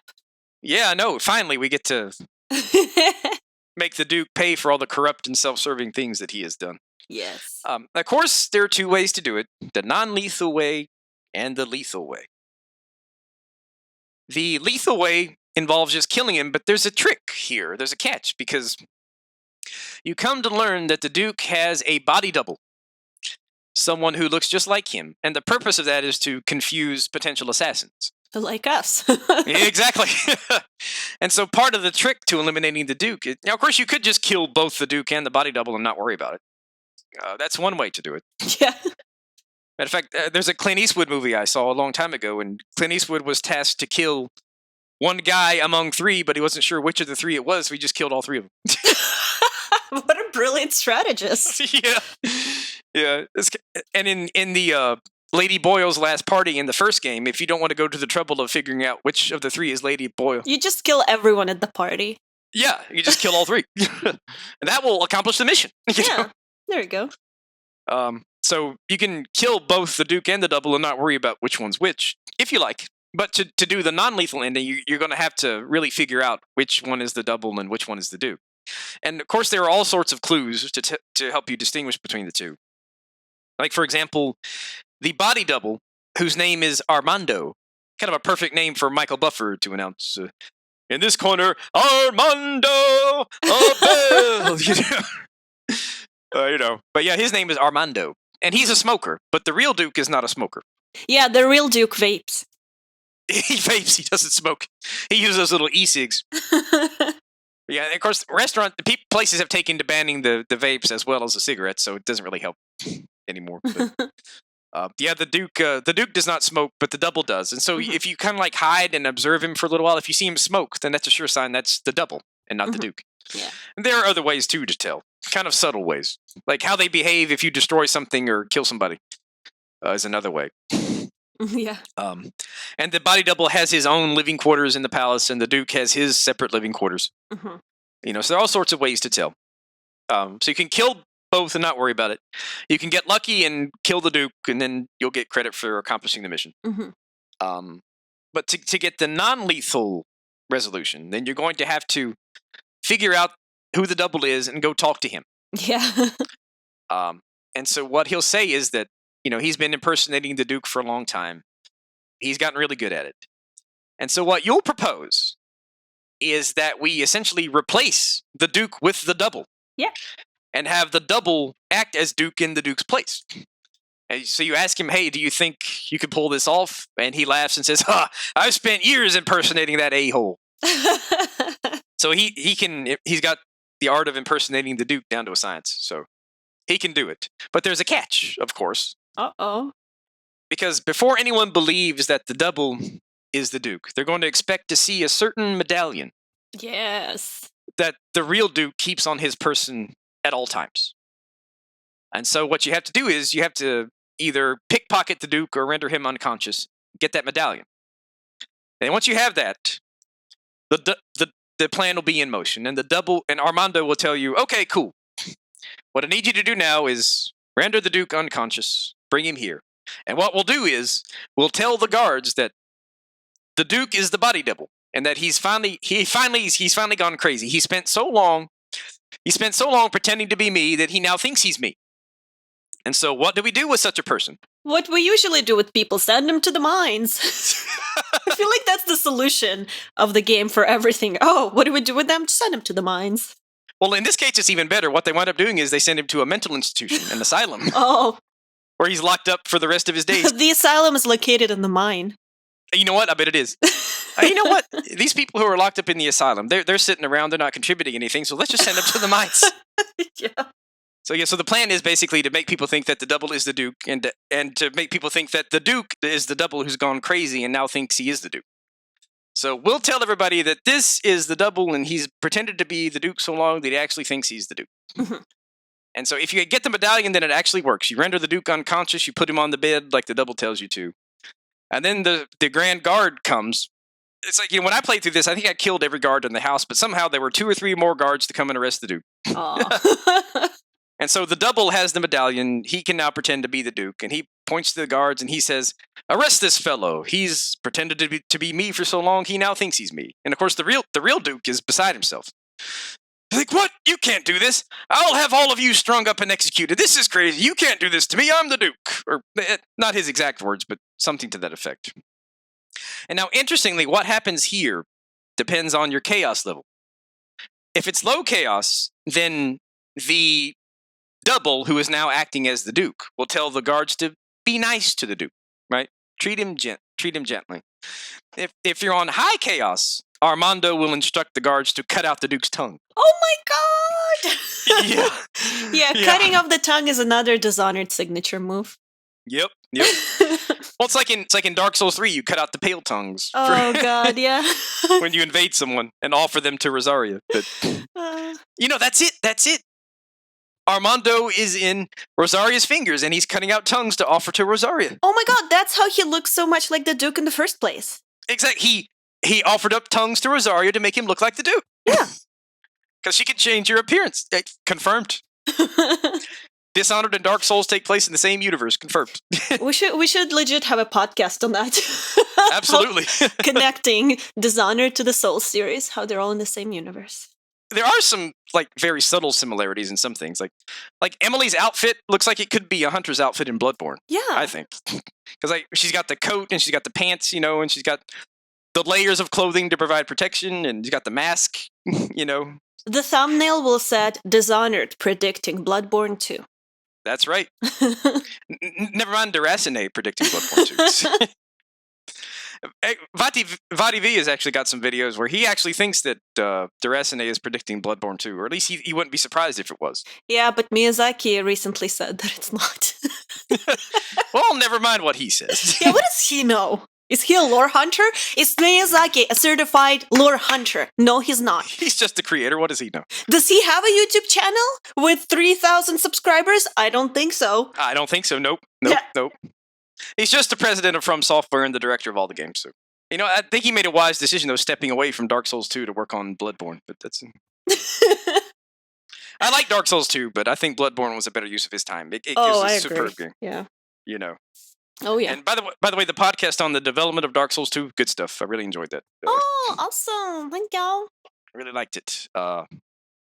It came out okay considering they switched directors halfway through and all that stuff. Yeah.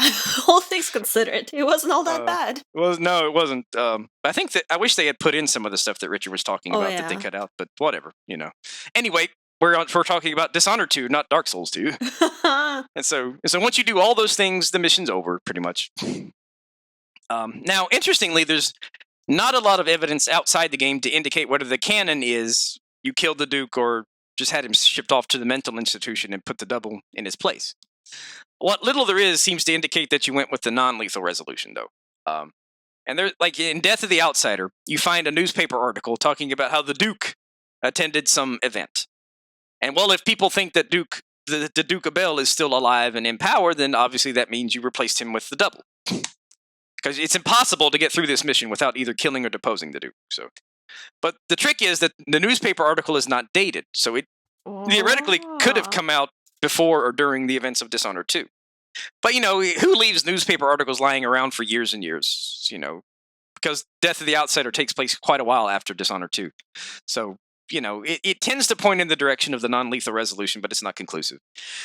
Another piece of evidence you find in Death of the Outsider is a silver graph, basically a picture, a black and white picture, depicting the Duke shaking hands with a famous musician of the time. Yeah. And in the picture, the Duke is smoking a cigar, and we know that the real Duke doesn't smoke, but the double does. So unless the Duke took up smoking, that tends to indicate that we went with the non-lethal resolution and replaced the Duke with his body double. So for those reasons, and because these games the canon usually goes with the non-lethal resolution, I think that the canon is that we replaced the Duke with his double and didn't kill him. So that's my thoughts on it. But, like Miyazaki says, it's open to interpretation, I guess. Miyazaki never said that. Oh, yeah? I'm joking. I have no idea. Or like he would say in an interview if you ask him about a point of lore. Yeah, if you're like, hey, did Ludwig kill Maria? He'd be like, laughs. That's up to interpretation. That's one way to look at it. Yeah. And then internally he'd be like, my fans are so dumb. But yeah, that's the mission. That was the penultimate mission. We have one more to go. We're there. Yes. We're there at the end. And this one's pretty straightforward on the whole. It's called Death to the Empress. And as the title implies, your only objective is to eliminate Delilah one way or another. And of course, you can kill her, or there's a non-lethal way to do it. And it kind of parallels the options that you have to deal with her in the DLC of the first game, Brigmore Witches. But we'll kind of get to that. When you first start the mission, you're on the dreadful whale for the last time. And the way that Megan interacts with you will differ depending on whether it's low chaos or high chaos. On low chaos, she will trust you enough to reveal to you outright that she is in fact Billy Lurk, former assassin for Dowd, who participated in the assassination of Empress Jessamine. Basically, because you're playing on low chaos and you're not killing many people, she feels like she might be safe to reveal this to you. Yeah. Maybe you won't kill her on sight. But if it's on high chaos, then she's understandably scared that you'll kill her. She's like, that Billy Lurk? Oh, I hate her too. Bye, good luck. She's afraid that you'll kill her on the spot, because if you're playing on high chaos, then by this point you've killed literally hundreds of people. Yeah, you're literally insane. Yeah. So she's not going to volunteer that to you, because whether you're Emily or Corvo, that'll give you a prime reason to kill her. Yeah. So on high chaos, she doesn't tell you about it, but you find clues in the ship that reveal it to you. Basically, on high chaos, if you can pickpocket her and get the key to her cabin and go inside her cabin, it's clear as day that she is Billy Lurk. You find some souvenirs, like the old mask she used to wear when she was a member of the Whalers, which was Dowd's group of assassins. And you find an audiograph where Dowd basically recites the same dialogue he recites at the end of Brigmore Witches after you've defeated Delilah, at least in low chaos. I killed an empress and saved her daughter. I made my choices. Now I'm ready for whatever comes. Uh-huh. So it's like, oh, this is Billy Lurk. Yeah. I could not have picked up on that until now, game. Thank you very much. And then Megan herself will disappear. And from what you find in her cabin, she's basically gone out to look for Dowd, because she misses Dowd, and she somehow thinks that it's okay to go looking for him, even though she betrayed him and tried to have him killed in the first. But water under the bridge. Yeah, it's all water under the bridge. Even though she betrayed him to Delilah. Yeah. In the first DLC. Oh, man. Yeah. Tried to help Delilah kill him. Yeah. But, those things are overlooked, I guess, in these games. So that's the end of Megan Foster in this game. She disappears. And then, so Sokolov is the one to take you on the skiff over to your last mission. And maybe in prior missions, too, after you rescue him, he starts to operate the skiff in place of Megan. But anyway, it doesn't matter. And so before the mission to go get rid of Delilah, you confer with your allies, and if you stopped Stilton from going insane, he'll be there, and he'll help you make preparations to go back to Dunwall. So at this point, once you confer with your allies, you go back to Dunwall, and now it's 2 months after the coup. And you find that everyone is living in peace and prosperity, business is thriving, commerce is booming, everyone has enough to eat, and all is well. So it's a good thing you left. It is. And actually, and if you believe that, I have a bridge I'd like to sell you. Now everything's gone to crap. Yeah. In Dunwall, it's like there have been food riots, businesses are shuttered, people have fled the city. The City Watch isn't getting paid, and so they are stealing and oppressing the people for whatever they can find. And so it's all gone to crap. And so you get back to Dunwall and find the place in shambles. And when you get there, if you remember from the first game, it basically looks like it does in the first game. You can you go to the same areas, the same building. It really took me back to the first game when we came back to Dunwall for the final mission. Of course, it looks better because it's it's got the new code and it's in HD and everything. Yeah. But it's still the same place. Only it's once again gone to crap. So Delilah has not taken much interest in governing, except to put down people who get on her bad side and that sort of thing. There's a lot of distrust of Delilah because these strange women accompany her everywhere she goes, and they engage in strange rituals and do strange things because they're all witches. Yeah. That could be it, yeah. And so the overseers have come to conclude that our new Empress Delilah practices witchcraft.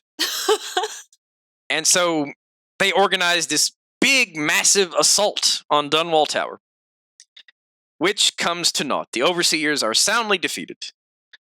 And once you get into the tower, you see their corpses strung up everywhere, because the assault was a miserable failure.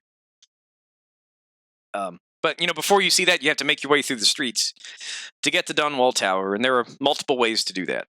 On the streets, you don't learn too much about Delilah's ritual, what her plans are, how to sabotage the ritual that she's planning.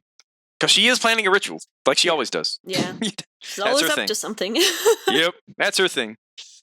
But you do come across this black market shop where you can buy stuff, and and you can go into the premise, and in Dunwall, the Hatters have really started to take over the streets. Not to be confused with the Howlers.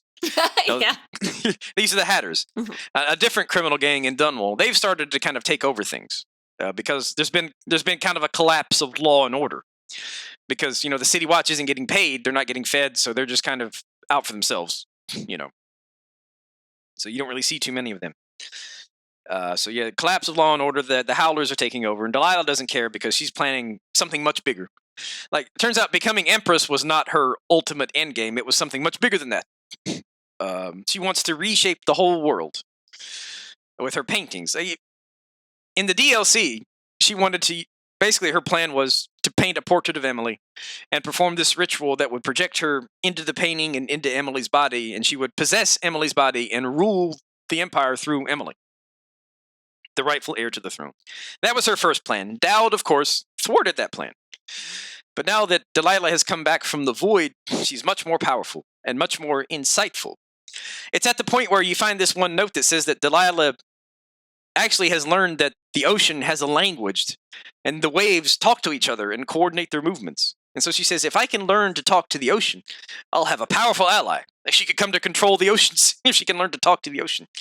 So this is the extent of her knowledge and perceptions that she's acquired all those years she's spent in the void, Yeah, she spent too much time talking to Aldrich. He's like, the deep this, the deep that. And now she thinks she can talk to the ocean. Yeah. We should have Aldrich on. Always should have someone impersonate Aldrich and talk to him. I wonder who that could be. Maybe we'll ask Gale to do it. Oh, that was a good one. That was a good one. I think I was laughing the whole time. That was hilarious. Oh, God, yeah. But yeah, so what you come to learn is that Delilah's once again going to use her paintings to perform a ritual, only this one's a bit different from the one she tried to perform before. And in this one, she's going to paint a world. And she's going to use... What's up? Oh my God! Paint a world? Ariandel. There we go. Ariamus. Ariandel. Yeah, we need a crossover episode for sure now. That's right. We need to have Delilah and Aldrich on to explain to us what's going on. That's right. Find someone to be Delilah and Aldrich. Boy, wouldn't that be a conversation? Yeah. Holy cow. Richie will play both of them at the same time. I'm sure he'll do a great job. But yeah, so she's going to paint a world. And the title of the painting is The World as It Should Be. And if she performs the ritual properly, then the world that is in the painting will become the real world. So she'll effectively recreate the whole world through her painting. And so she wants to be God in her own world, and she'll do that by switching the real world with the world in her painting. Mm-hmm. And so the game hints at this. You find these little notes that say that the outsider tells you that though Delilah is Empress, she's after a much greater prize. And you're like, well, what could that be? She's Empress. And then you find these little notes indicating that Delilah's ambition is basically limitless. She wants the world and the seas around it and the stars above it. Yeah. You know? I want the world. I want the whole world. I don't care how. I want it now. From Willy Wonka. That's Delilah, pretty much. Yeah. You literally turned her into a Disney princess. That's right. See, she finally gets to be a princess. Yeah. Just like she always wanted, you know? Yeah. Well, yeah, so that's her plan. And so the non-lethal solution is to sabotage the ritual. Surprise, surprise. An integral part of the ritual is, on her imperial throne, she's got 4 runes. 2 runes are very pure, and they look like the runes that we collect, pretty much. Except maybe a little cleaner. Uh-huh. And 2 are something new. They're called corrupt runes. Like, you've been finding corrupt bone charms all over the place, but you've never found corrupt runes yet. Well, Delilah's figured out how to make corrupt runes. And so integral to the ritual is we have to have 2 corrupt runes on one side and 2 pure runes on another side to maintain that perfect balance of energy, right? And so Delilah writes in her notes, if the balance should be thrown off, say if we put an extra corrupt rune on the throne, why the ritual could backfire on me. And she writes this down. Yeah, as usual. And we find it. It's like, oh, Delilah, your writings have been your undoing once again. So if you can sabotage, but I'm kind of getting ahead of myself a little bit because we haven't got to the part where she actually goes into the painting and takes you with her or anything like that. Yeah. Once you get to Dunwall Tower, basically there's an elevator that goes up to the throne room where Delilah is. And so you have to go through this long process of exploring your way through Dunwall Tower and eventually restore power to the elevator and get up to the throne room. Now, there may be other ways to get up there, but that's the most straightforward way to get to the throne room. And this is where you find all the little notes and things that tell you how to sabotage the ritual. And basically, you have to get all the ingredients you need to make a corrupt rune. 1 extra corrupt rune to put on the throne, and that will reverse the ritual and sabotage it. Turn it against Delilah. So you can do that or not. And once you get to the throne room, Delilah will be there sitting on her throne, and she won't immediately be aware of you. If you just walk up in there and reveal yourself, she'll turn hostile and fight you, and she'll summon clones of herself to fight you, and basically the final battle will commence right then and there. And you'll almost have to kill her because you haven't been able to sneak up to her throne and put the corrupt rune on it yet, to sabotage the ritual. But if you sneak in there and you point the heart at her and put her spirit back into her body, at that point she'll be mortal. And if you haven't done that yet and you provoke her, then you won't be able to kill her. Yeah. And she'll kill you, Yeah. Because she won't be mortal yet. Yeah. So you can stealthily sneak into her throne room, put her spirit back into her body. And then if you don't provoke her, then at some point she will rise up from her throne. And she may know you're there and she'll say, come with me and see the world as it should be. And she'll actually go inside her painting. Mm-hmm. And at that point, she's gone. And you don't have to follow her in there immediately. This is your opportunity to put the extra corrupt rune on her throne if you want the non-lethal solution. When she leaves to go inside her painting. And so you've put her spirit back into her body. She goes inside the painting. And at that point, you're alone in the throne room. So if you want the non-lethal solution, you have to put the corrupt rune that you've made on the throne before you follow her into the painting. But once you do that, or don't do it, you can follow her into the painting. And once you're inside the painting, there'll be replicas of her all over the place. And if you're careful, you can take those out before you alert her, if you're stealthy. I'm not that stealthy. I managed to take out 2, I think, before she turned hostile. Aww. But if you don't take them out, and she sees you, she'll turn hostile. And then all of her clones will attack you. Just like in the DLC. And then once you defeat those, she won't, just collapse and become helpless like she did in the DLC. She'll actually keep fighting you. And at this point, she'll start shooting this. It's almost like in Dark Souls, you can make this wave of darkness sort of undulate along the ground and attack your foe. It's kind of how it looks in Dishonored. Delilah has this special new attack where she'll make this sort of wave of energy follow along the ground, and if it hits you, you will turn to stone.